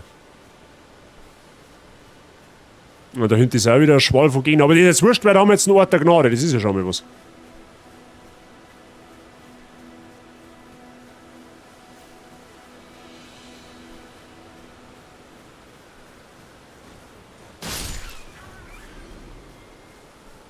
Ah, warte mal, haben wir mir da vorher nicht irgendwas mit von wegen Affinität und so einstellen? Müsste man vielleicht noch mal schauen. Da war doch irgendetwas, oder? Das haben wir doch vorher irgendetwas kennengelernt. Jetzt was so macht. Kriegsasche, da ist es, oder? Mit dem Kriegsasche-Menü könnt ihr Kriegsasche an Orten der Gnade benutzen, um eure Waffen, neue Talente und Affinitäten zu verleihen. Eine Waffe kann nur ein Talent haben, ja, blablabla. Genau, haben wir schon gelesen. da schau her. Kriegsasche Sturmstampfer. Und Kriegsasche Eiserner Wille. Ja, aber was machen die? Das ist die Frage. Ah, ein Katana mit langer, schneidiger Klinge. Die einzige Waffe. Talent Eiserner Wille. Ein Talent der Ritter. Haltet eure Waffe vor das Gesicht und sammelt eure Entschlossenheit, um euren nächsten Angriff zu verstärken. Ja, toll, das war eine. Eines der Talente, die ihre Macht aus den Stürmen von Sturmschleier beziehen. Stampft hart auf den Boden, um einen kurzen Sturm zu entfesseln. Also nehmen wir Standard, weil da machen wir eigentlich Minus-Damage steuert. Ja gut, okay.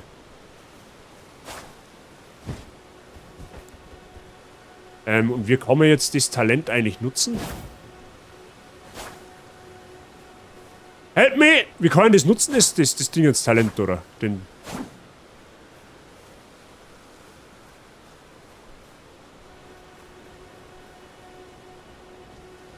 Ja, die schauen da schon wieder unflauschig aus, da die 3.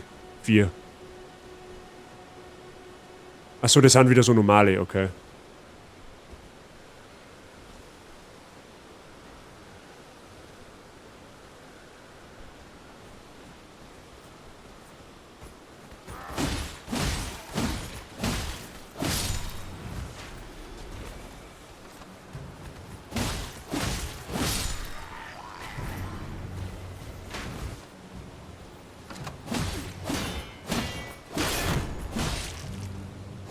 Und hat er irgendwie brutal viel Ausdauer, können Sie mir für.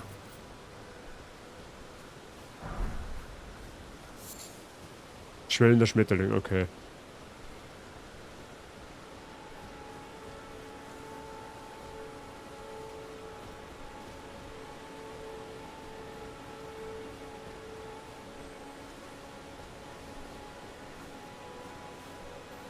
Da hinten ist ein Lager. Oh, da ist eine Statue. Oh, da ist schon wieder ein Boss. Alter, das gibt's ja nicht. Da sind überall Bosse. Oh, was haben wir da? Das ist ein Fleischschnittel.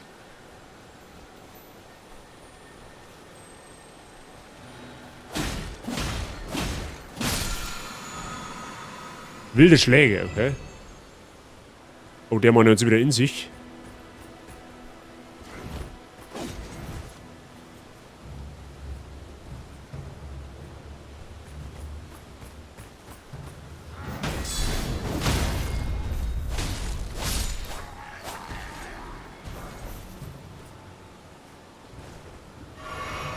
Okay.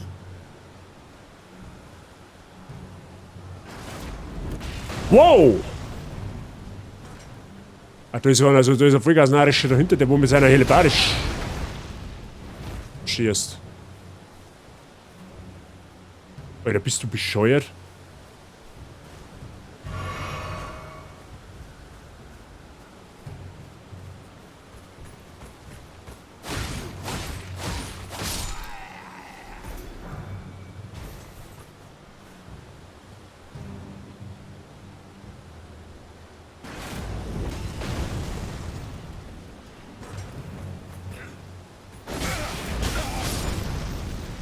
Ah, der killt aber auch seine eigene. Es ist praktisch kein Boss, sondern einfach ein tricky Stay. Die helfe ich auch schon.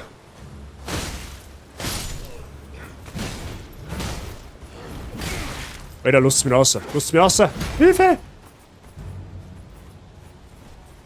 Da haben noch ein paar mehr, okay. Eine Balliste meinst du? Mann ja! Wurscht. Okay, her, du Zipfelklatscher.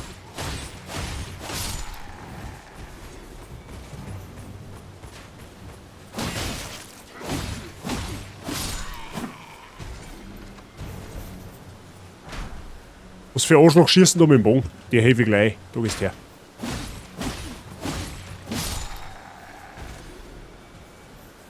Das findest du ja cool mit dem Bogen umeinander zum Schießen, gell? Okay, wir haben auf alle Fälle wieder Ding gekriegt. Also so Flaschen auf jeden Fall. Das ist gut.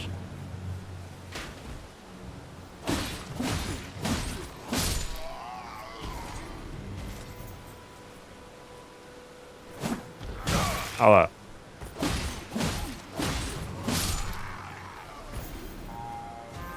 Ja, da kannst du eintröten in deine Tröte.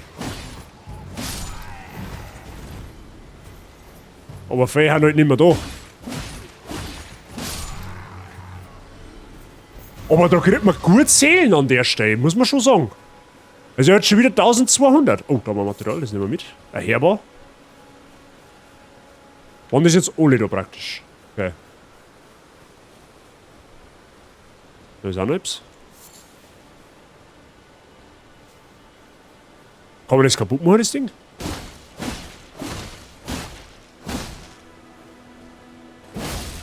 Kann man. Okay. Der bloßt vielleicht noch gerne, ja, wahrscheinlich. Aber irgendwie habe ich so das Gefühl, dass wir da nicht so hergehen sollen. Oh, Alter Gnade, das ist gut für uns. Da werden wir mal rosten, Freunde der Sonne. Stufenaufstieg, das der wir auch gleich wieder mitnehmen. Da haben wir eh noch einen, da gehen wir jetzt nochmal auf Gesundheit. Weil mehr Gesundheit ist mehr gut.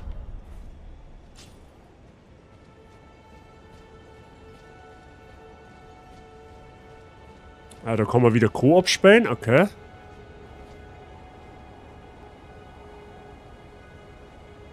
Ja, es schaut schon imposant aus. Genau deswegen möchte ich da eigentlich nicht hingehen. Ich sag's Ihnen ganz ehrlich, wie es ist. Schauen wir mal, was wir die nächsten 15 Minuten noch singen.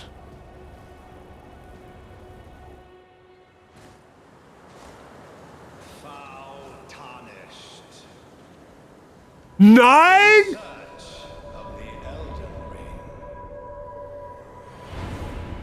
Emboldened by the flame of ambition.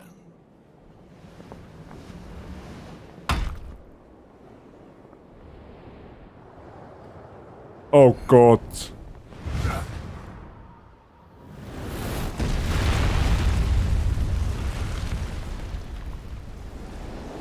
Ja, riecht schon mein Death-Counter her.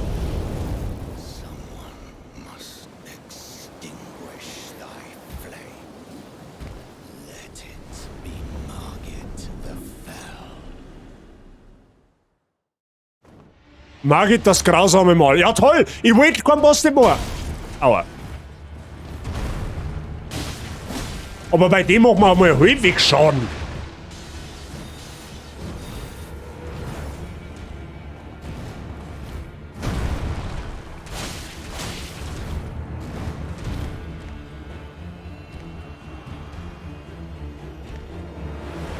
Schön, da habe ich die, abgesehen davon.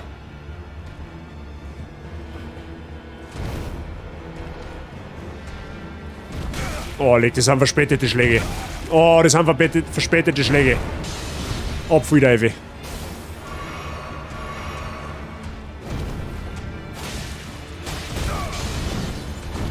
Ah, das wirkt.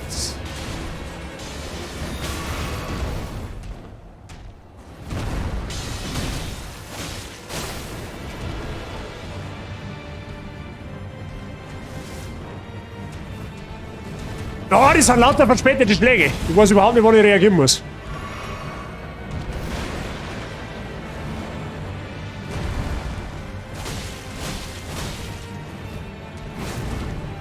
Aber geil designt.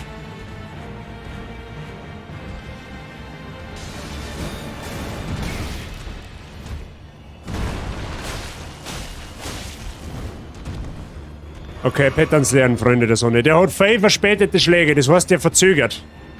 Der schlägt nicht instant zu. Außer bei dem, okay. Okay, da kommt nach dem langen Schlag. Kommt der Salve mit 2. Langer Schlag, Salve mit 2. Oder so, okay. Oh Gott, die verspäteten Schläge, die werden kreislich. Aber ich glaube, der geht. Ich glaube, der geht. Ist der erste Mainboss, kann das sein?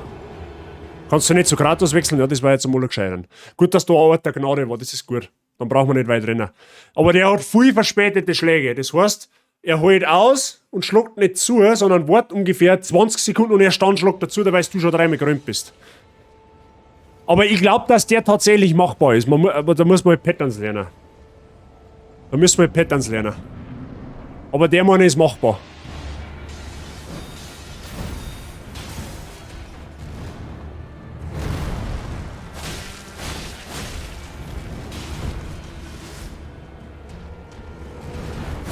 Ja, genau, das ist das.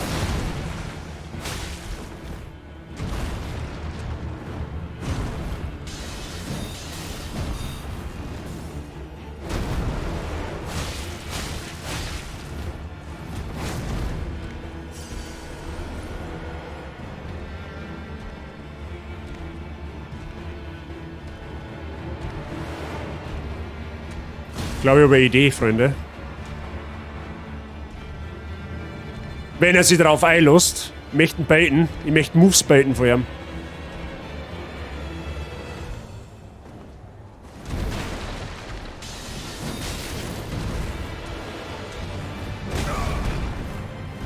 Ah! Waren so offensichtlich die Schläge.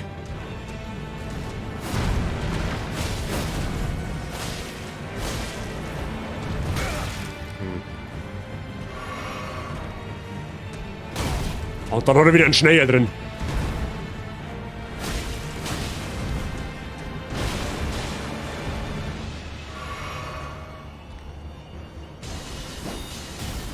Jetzt kommt der Sprungangriff, oder? Nein, doch nicht. Mal kommt der Sprungangriff. Den. Der ist gut. Den kann ich nämlich sauber dodgen.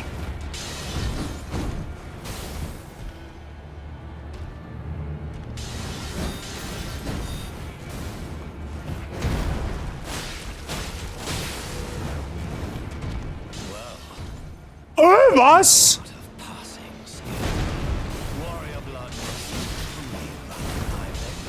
Oh, jetzt wieder schnell, okay. Okay, dann ein Meinungsverstärker. Okay, jetzt eskaliert er ein wenig.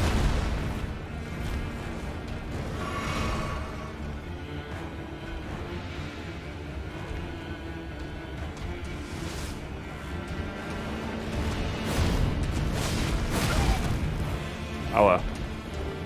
Aua.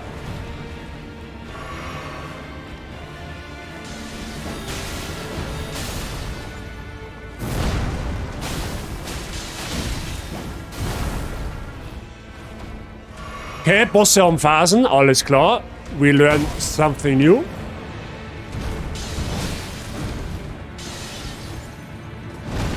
Alter, bist du behindert?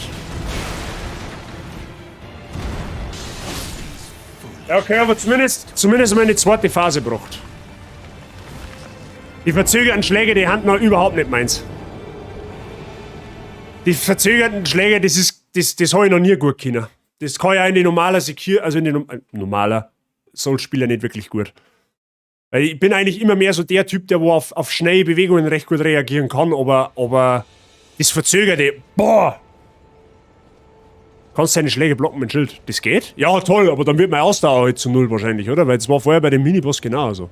Aber der ist tatsächlich, der ist machbar. Der muss man, wie gesagt, wenn ich da Patterns einmal ein wenig drin hab bei dem Typen, dann meine ich geht's. Wir waren jetzt bei 3/4 knapp Lebensleiste, oder?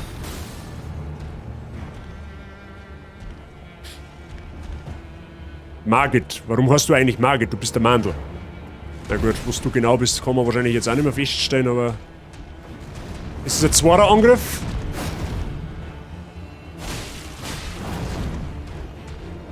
Der ist der ist... Ich hab eh 0 Seelen, von daher ist scheißegal, wenn ich stirb.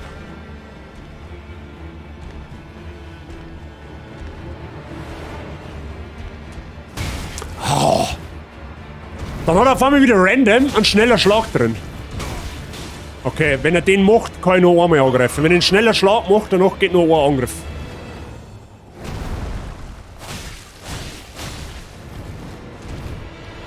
Okay.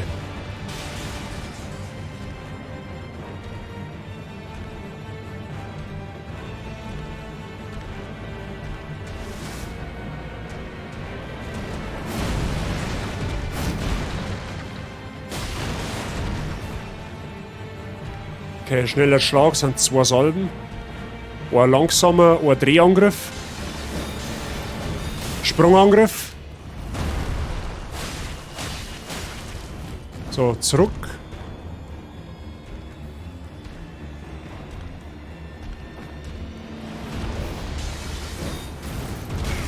Ah, der ist noch ein wenig gemein.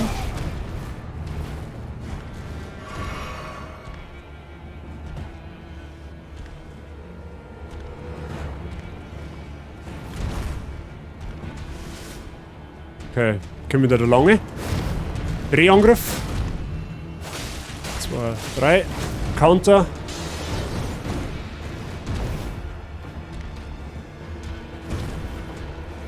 Maximal Luft für einen Angriff, wobei eher riskant. Kommt noch mehr einer. Okay.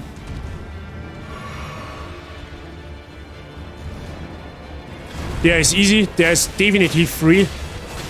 Gehen sogar 4 Angriffe, weil er zurückweicht. Er weicht automatisch zurück.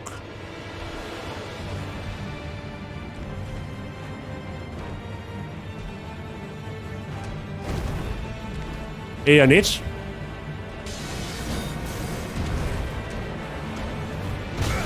Das ist der Langsame. Den muss ich mir merken.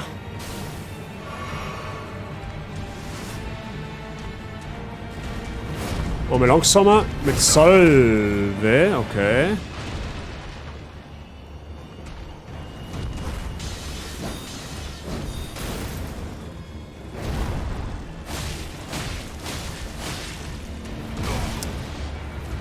Das sind unnötige Treffer. Thou art of passing skill. Warrior blood must truly run in thy veins. Tarnished.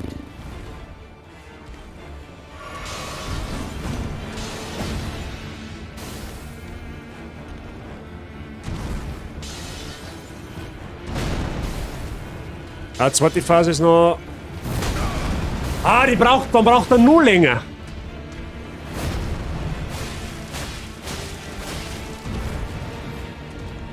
Aber gut, es wird. Es wird. Darf nur die unnötigen Treffer nicht kassieren. Nur mal schauen. Okay. Auf L2, ja, aber das bei einem Boss, schwierig.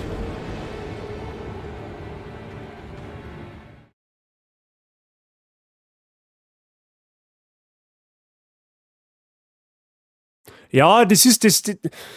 Das Ding ist, er hat zwei getimte Angriffe. Einer ist langsamer und der andere ist einen Ticken schneller und er hat einen Aufwärtshit, der ist verdammt schnell, da ist aber eher risky anzugreifen. Die Sprungangriffe sind free, brauchst gerade drunter rollen. Aber was so macht, das probieren wir jetzt noch mal. Der ist machbar, der ist nicht schwer.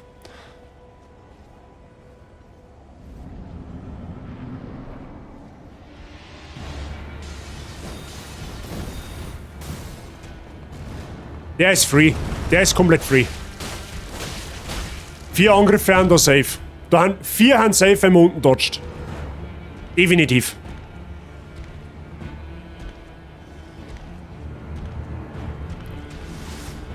Langsamer mit Salve. Schnell gerannt. Schneller Hieb, da musst du weg. Okay, waren jetzt leider 3 unnötige Treffer, aber gut, das hilft jetzt nicht. Das ist Learning. Ah, der ist geschert. Der ist geschert. Der ist geschert.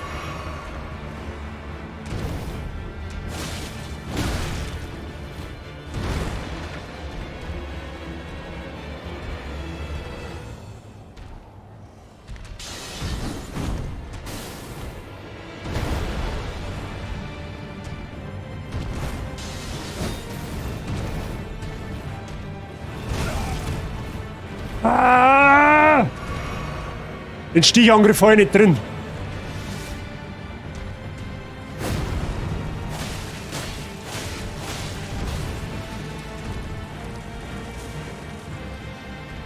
Es Blade hat schon 2 Treffer kassiert jetzt zu dem Zeitpunkt. Das war jetzt das. Der war neu.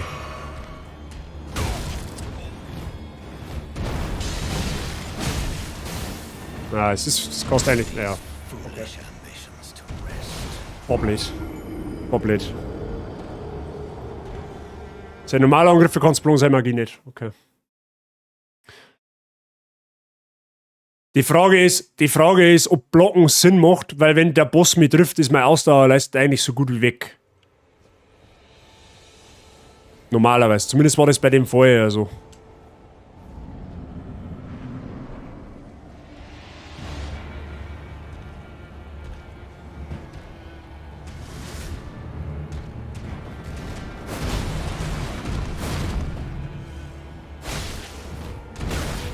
Ah, das ist greedy, Mensch.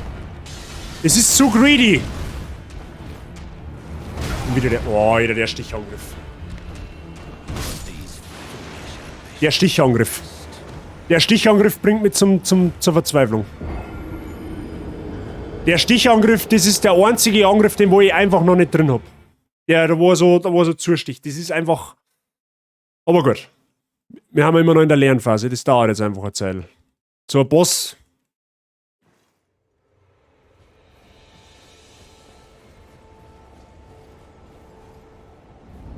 Aber der war nicht schwer. Jetzt probieren wir mal was aus, wie sie sich mit Blocken verhält. Wenn ich mal einen Angriff block. Gut, da brauchen wir nicht rein, das ist schon mal gut. Der ist free.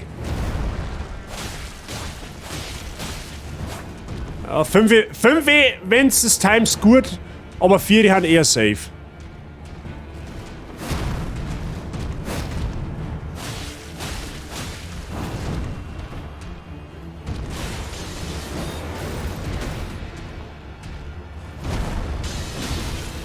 Noch ein Stichangriff, wenn es den Dodge kommt, also noch ein Magieangriff.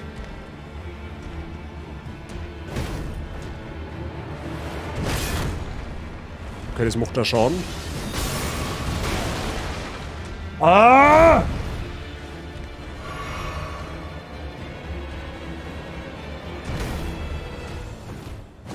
Okay, der Boss haut... Okay, der war wieder rein. Boah, leg mich am Arsch. Komm, Weiding, jetzt reißt die zusammen. Ja, zum falschen Zeitpunkt halt. Schon wieder 2 unnötige Treffer kassiert.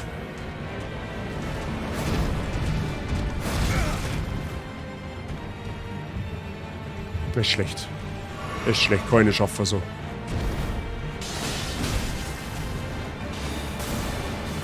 Vor allem, er kommt dann immer wieder nochmal mit neuen Moves, die ich noch nicht gesehen habe.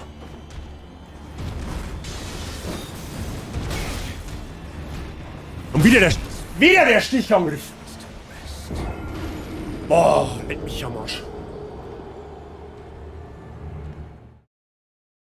Der Stichangriff, der ist gemeingefährlich. Also, der ist ja zum Dodgen ganz ekelhaft. Der ist zum Dodgen ganz, ganz ekelhaft. Okay, jetzt konzentrieren wir uns. Jetzt mal noch 1, 2 Mal probieren jetzt noch und dann müssen wir sowieso abflanken. Aber der ist nicht schwer. Sie fix nur mal. Der ist eigentlich total simpel. Kommt normal der Sprungangriff normal. Oder beziehungsweise am Anfang immer gemacht.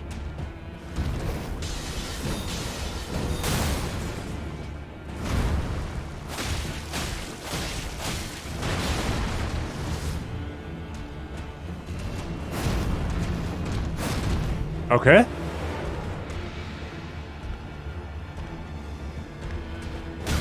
Oh, der kurze.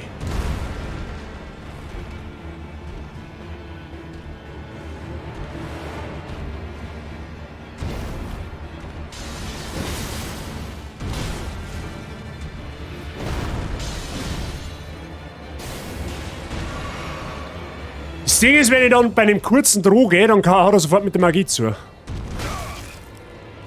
wow.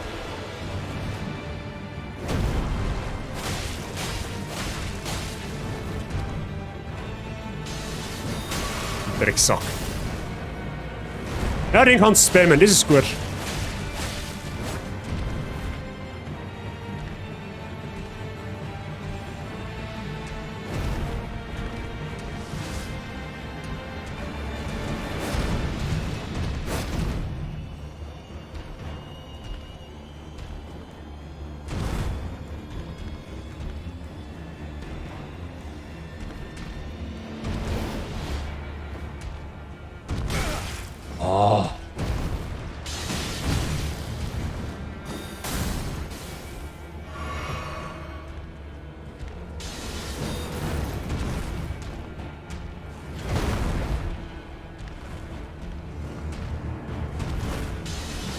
Aber warum habe ich denn jetzt Shell? Mein Gott, na! Warum habe ich denn jetzt Shell auf 2 Hände?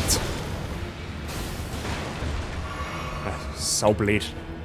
Blöd einfach.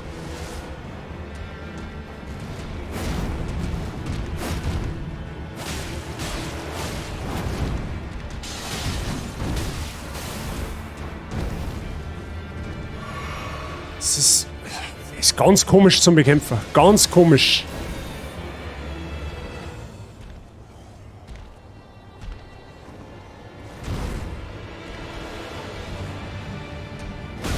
Boah, der ist scheiß kurz, so ehrlich.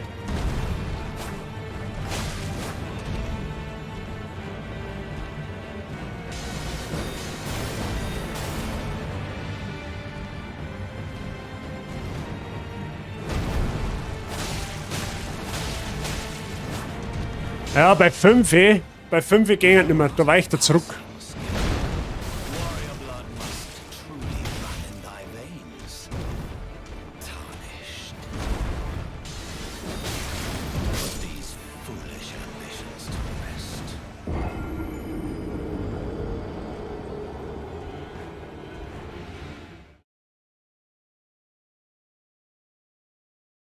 Ich glaube, das Shell tue ich weg. Ich brauche mehr Damage.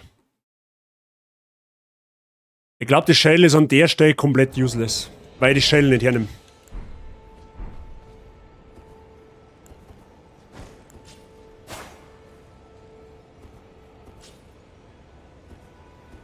Ja, nimm sie dann mit 2. Jetzt halt. Okay. Wenn er der bei jedem Mal, ich nenne es mal Angriffsmuster, mir kommt es fast schon so viel. Wie wenn er sich jetzt mal ändern darf. Mir kommt es schon fast so viel. Jetzt machen wir noch einmal und dann hilft es eh nicht. Hätten wir schon irgendwie hinbringen.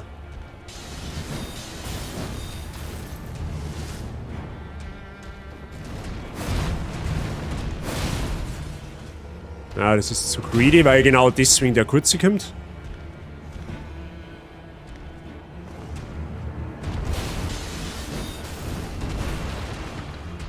Ah, wieder der Stichangriff. Ah, der ist cool.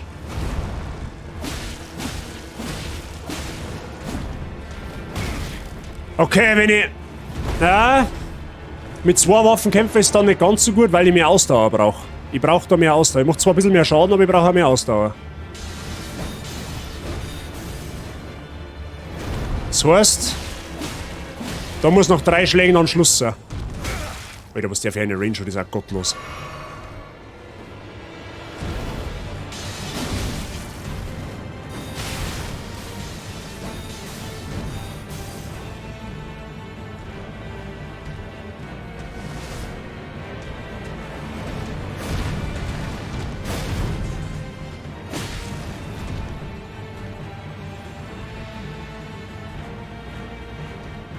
Nochmal mit einer Hand.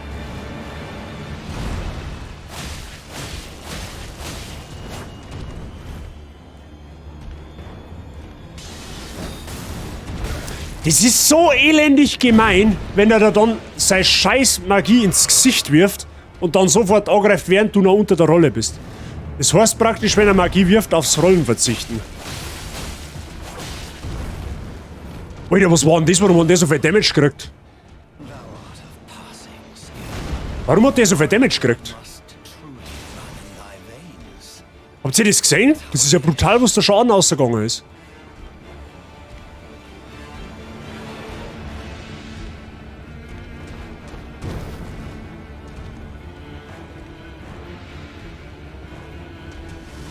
Okay, das ist wieder Salve.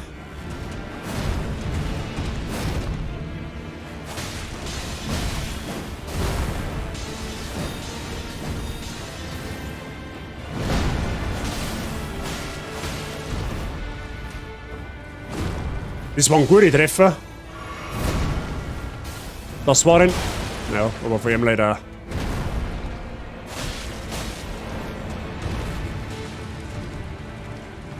Genau, renn du mit einem Baum da hinten über den Haufen. Das ist eine gute Idee.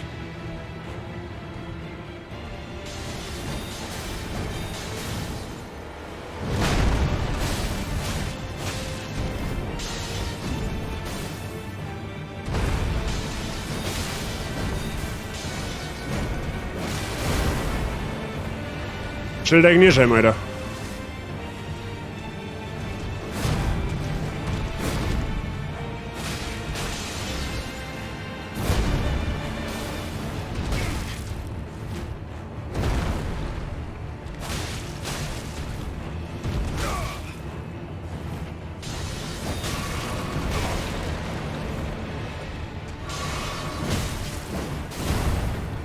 Die Mistsaurier vor mir greift er so oft an. Ja, das wird jetzt... Ja, okay. War aber gut. War aber gut. War aber gut, auf jeden Fall. War aber definitiv gut. Wir kommen da hin. Einmal noch und dann haben wir durch für heute. Aber das war definitiv gut. Der Kampf war jetzt tatsächlich, ich komme schon langsam dahinter. Das heißt Learning by Doing. Weil wir da jetzt vorsichtshalber, glaube ich, doch noch mehr Schädel mitnehmen, weil das hätte mir jetzt bei der einen oder anderen Situation tatsächlich sogar helfen können. Aber wir kommen da hin. Nein, das ist der letzte jetzt. Nach dem haben wir fertig.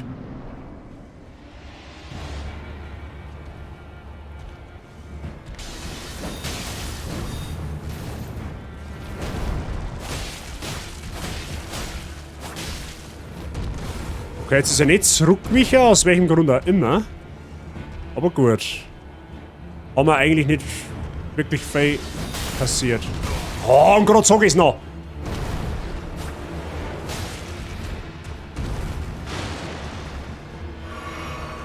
Ah, ist blöd.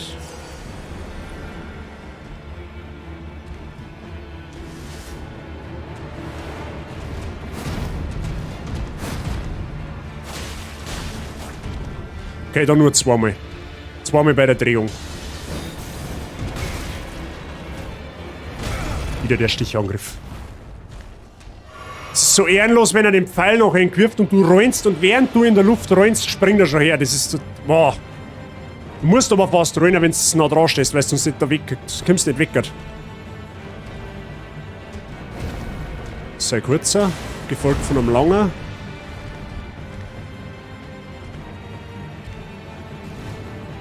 Free.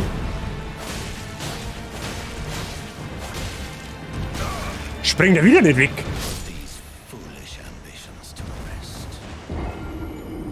Hey, der ist doch jetzt jedes Mal weggesprungen. Okay, den los ich nicht sehen. Den los ich nicht sehen.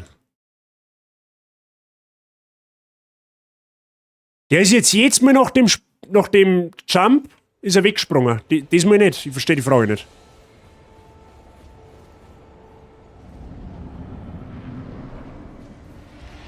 Macht sagt viel Spaß.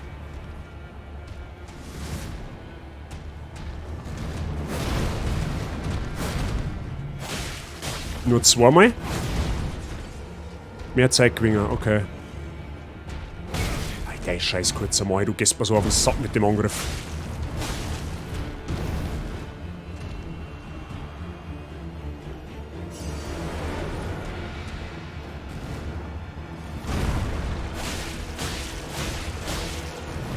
Ja, jetzt weicht er wieder. Okay, versteh's nicht.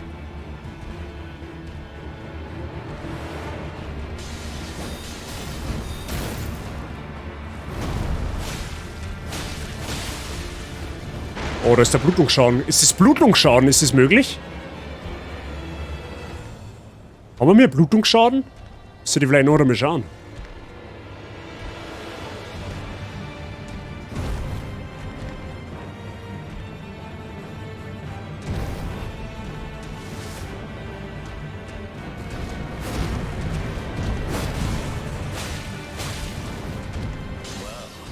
Zweite Phase.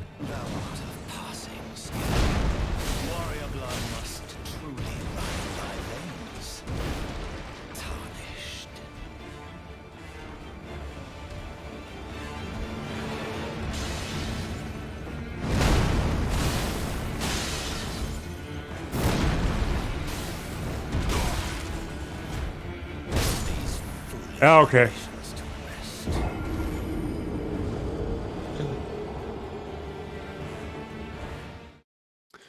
Öfter nicht. Müssen wir nächstes Mal weiter versuchen.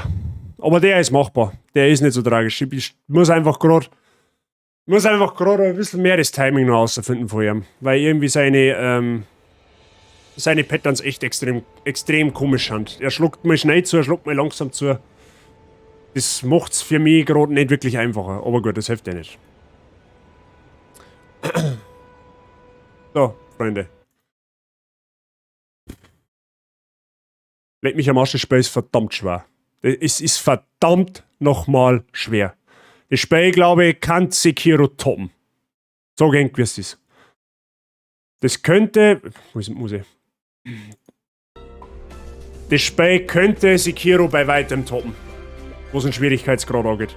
Ich hab lang kein Souls-Spiel mehr gespielt, was so dermaßen schwer ist. Müssen wir einfach, wie gesagt, beim nächsten Mal... Müssen wir jetzt schauen. Also, wir werden den Boss beim nächsten Mal definitiv wieder probieren. Ich habe in der Vergangenheit oft die Erfahrung gemacht, wenn es an einem Tag überhaupt nicht funktioniert bei einem Boss. Schaffst du dann aufs nächste Mal meistens gleich bei den ersten 2, 3 Versuche. Wie gesagt, der Typ, der schlägt einfach nur so komisch zu. Ich weiß auch nicht, es liegt mir gerade überhaupt nicht. Also so vom Gefühl her, so das eine oder andere Angriffsmuster habe ich schon ganz gut drin jetzt.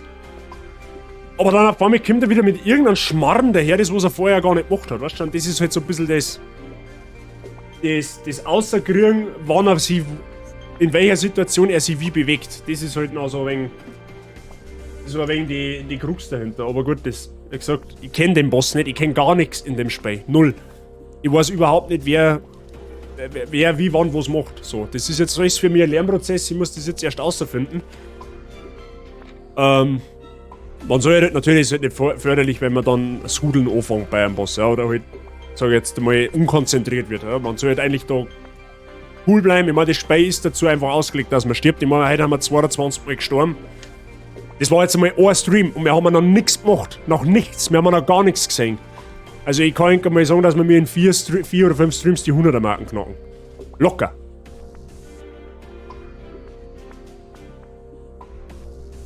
Aber gut.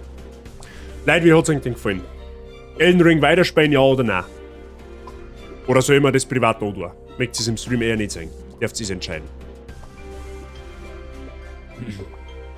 Hast du vor, das länger zum Streamen? Eigentlich ja. Eigentlich ja. Aber das mache ich von Enk abhängig. Das mache ich alles von Enk abhängig. Weil Elden Ring wird uns länger beschäftigen. Elden Ring ist kein Spiel, das wo jetzt einmal auf 2 Streams durch ist. Das ist lang. Also es ist mit 30 Stunden Spielzeit. Aber da haben halt die Fails bei den Bossen nicht mit eingerechnet. Ja? 30 Stunden Spielzeit im Fluss. Ja? Also wären es bei uns eher 70, 80 Stunden, wenn es gelangt. Ich schreib's nochmal, ich bewundere das schon, sagst du analysierst das richtig und schaust, wie es am besten abpackst. Gefällt mir genau, deswegen bin ich da, so macht Zuschauen Spaß. Ja, es ist... Ich meine, die Sterberei, das ist alles schön und gut, das gehört halt einfach dazu, aber es ist halt einfach, wie du sagst, es ist halt... Schauen, was macht der Boss. Das Lernen, das ist unfassbar schwer. Außer zum Kriegen, wann macht er welchen Move. Wie verhält sich der Move? Schlägt er schnell zu? Schlägt er langsam zu? Was für ein Zeitfenster habe ich beim Ausweichen? Wie viel Zeitfenster habe ich beim Zuschlagen? Das sind alles Sachen bei Elden Ring, die kenne ich nicht. Ja, ich kann sagen, bei Sekiro, die wo zugeschaut haben, das wisst ihr genau, das war ein Blindflug für mich, weil ich das Spiel halt einfach kenne. Bei Elden Ring ist das krasse Gegenteil. Ein nice Soul Space, 3 Tage auf dem Markt, ich weiß gar nichts. Ja. Es ist so. Und da wird es noch einige Tode geben. Da wird es noch viele Tode geben. Viele unzählige Tode. Das gehört dazu, wenn du durchrushst, ist ja nichts. Mit durchrushen kannst du das sowieso vergessen. Aber, jetzt mal abgesehen von den ganzen Todeheit und von den Fails, das, wie gesagt, das gehört auch dazu. Also fängt vielleicht auch ein wenig lustiger, wenn sie es einmal sagt, dass ich schwitze. Also, dass ich schwitze halt wie bei so einem Spiel. Mal davon abgesehen, das Spiel ist hammergeil. Ja, muss man wirklich sagen. Die Welt, also generell die Grafik von dem Spiel, absolute Sahne bisher. Es ist brechschwer. Also es sagt sich selber gefühlt an jeder Ecke lauert irgendein anderer, ein richtig harter Gegner. Das war das letzte Mal bei Sekiro fast genauso. Was ich so bisher was ich mir so ein bisschen aus den Fingern saugen kann bisher, ich glaube, es ist ratsam, sich in der Overworld einfach Seelen zusammenzuformen. Also sprich die Runen, die man jetzt zum Aufwerten braucht. Ich glaube, dass das förderlich ist, dass man sich ganz ruhig in der Overworld einfach umschaut, dass man die Bosse einmal komplett außen vor lässt. Dass man einfach schaut, dass man mal auf Werte kommt, dass man Sachen lootet, ja, dass man rein auf Loot-Tour geht. Schauen, dass man für Heilung kriegt, wenn möglich. Dass man seine Werte erhöht. Ich glaube, dann darf man sich gehörig leichter, weil die Lernkurven in dem Spiel bisher ist extrem steil. Das ist beinahe senkrecht, um es mal so zu sagen. Ja, der Vorteil ist halt, ich kenne die Steuerung schon von den vorangegangenen Souls-Spielen. Ja, aber Aber so von der Gegnerstärke her geht das erst so flach, also normal, und dann geht es so nach oben. Weil, wie gesagt, an jeder Ecke lauert irgendein anderer. Gerade einmal der fette Riese, der war vor mir da irgendwo aus dem Nichts rauskommt. Von daher, glaube wir werden das nächste Mal den Boss auf jeden Fall nur einmal probieren. Wir werden uns aber wahrscheinlich auch dann einmal nach einer Zeit wirklich mehr aufs Looten konzentrieren, mehr auf der Map umschauen, die Bosse mal komplett ausblenden und einfach mal schauen, was kann man denn holen. Was kriegt man denn an Seelen zusammen und was kriegt man an Aufwerten zusammen. Weil die Bosse werden tatsächlich dann auch ein bisschen leichter, wenn wir natürlich mehr Damage machen. Ja, ist hoffentlich auch klar. Aber gut. Erst looten, dann bluten. Genauso ist es. Da habt ihr halt bei dem Spiel keine Geduld. Als Soul-Spieler musst du ein reißfestes Nervenkostüm haben, sag ich mal so, gerade bei einem Neuer. Ich hab gesagt, ich kann das relativ gut ab. Wenn er mich ärgert er mich nicht über das, weil das Spiel schwer ist. Das Spiel kann nichts dafür. Ja, das Spiel ist dazu ausgelegt. Ärgert mich dann über meine eigene Unfähigkeit. Wenn ich jetzt zum Beispiel 5-mal hintereinander den gleichen Schlag kassiere, wie den Stichangriff zum Beispiel, wo man einfach selber denkt, jetzt hat er dich so oft erwischt, jetzt bist du so einig, wissen, dass er nicht jetzt zuschlägt, sondern eine Sekunde später. Und das Sekunden hin oder her beim Ausweichen macht bei so Spielen unfassbar viel aus. Weil da heißt es ja nicht, weil du wirst getroffen oder du wirst halt nicht getroffen. Ja? Es ist halt einfach mal so. Aber ich muss sagen, bisher das Spiel 10 von 10. Definitiv. Wie gesagt, dass das Spiel schwer ist dafür, das ist einfach so. Da gibt es keinen Abzug nicht in der Wertung, weil das, wie gesagt, Soul-Spiele haben schwer. Und die bleiben da Gott sei Dank schwer. Gut, nächster Stream weiß ich jetzt tatsächlich noch nicht. Entweder Montag oder Dienstag, auf der 5 Uhr auf die Nacht. Wird man wahrscheinlich gleich wieder mit Elden Ring starten, einfach weil ich Bock drauf habe. Und wahrscheinlich am Donnerstag. Da spielen wir dann Assassin's Creed, da wird es dann wieder ein wenig ruhiger. Kann man aber auch schon fast fertig werden, die Woche. Kündige ich aber dann in Discord an. Ausrufezeichen Discord für alle Neuen, die da sind. Ja? Schaut gerne mal auf meinen Discord-Server vorbei. Dann, wer heute zum ersten Mal da sitzt, ich weiß es ja nicht, kann ja durchaus sein, dass mir der eine oder andere Neue da ist. Drückt doch gerne mal auf den Following-Button. Ja? Der kostet nichts, aber schwer helfen da immer. Von daher wahrscheinlich auch keine schlechte Sache für mich und für die. Oder wie auch immer. Genau, seit gestern haben wir einen YouTube-Kanal, da kommen die Watts immer ungefähr 2 Tage nach dem Stream auf. Das heißt, wenn sie mal irgendwann nicht mehr auf Twitch verfügbar sind, dann könnt ihr es dort dauerhaft anschauen. Einfach Ausrufezeichen YouTube. Ich kann jetzt eigentlich eher mal schnell die ganzen Dinger noch schnell einwerfen. Da ist der Discord-Server, da ist der YouTube-Channel. Könnt ihr auch gerne mal drauf schauen und mal ein Abo da lassen, wenn es nicht weh tut. Genau. Ansonsten danke ich fürs Zuschauen. Hat Spaß gemacht. Also so, was jetzt die Resonanz von Enk ist, glaube ich, hat es Enk auch getaugt. Genau. Dann schauen wir mal, wer ist denn online. Ah ja, haben wir schon. Ich schicke ihn jetzt zu der Mrs. Fichterli weiter. Die spielt ein bisschen was gechillteres. Die spielt The Zelda of Time. Wahrscheinlich The Zelda of Time. The Legend of Zelda Ocarina of Time. Ich glaube, die macht eine 3-Herz-Challenge. Ist auch nicht ohne. Fichterli ist eine Abonnentin von mir. Die ist unter anderem auch Moderatorin, sehr oft im Stream dabei. Wer es noch nicht kennt, mal einen Daumen da lassen. Die freut sich bestimmt. Eine sehr liebenswerte Person. In diesem Sinne wünsche ich einen wunderschönen Sonntagnachmittag, ein schönes Restwochenende. Nochmal vielen, vielen Dank fürs Zuschauen. Wir hören uns dann irgendwann im Laufe der nächsten Woche wieder. Wie gesagt, kündige ich dann in Discord an. In dem Sinne, ich bin für heute raus. Viel Spaß bei der Mrs. Fichterli und wir hören uns. Mit euch.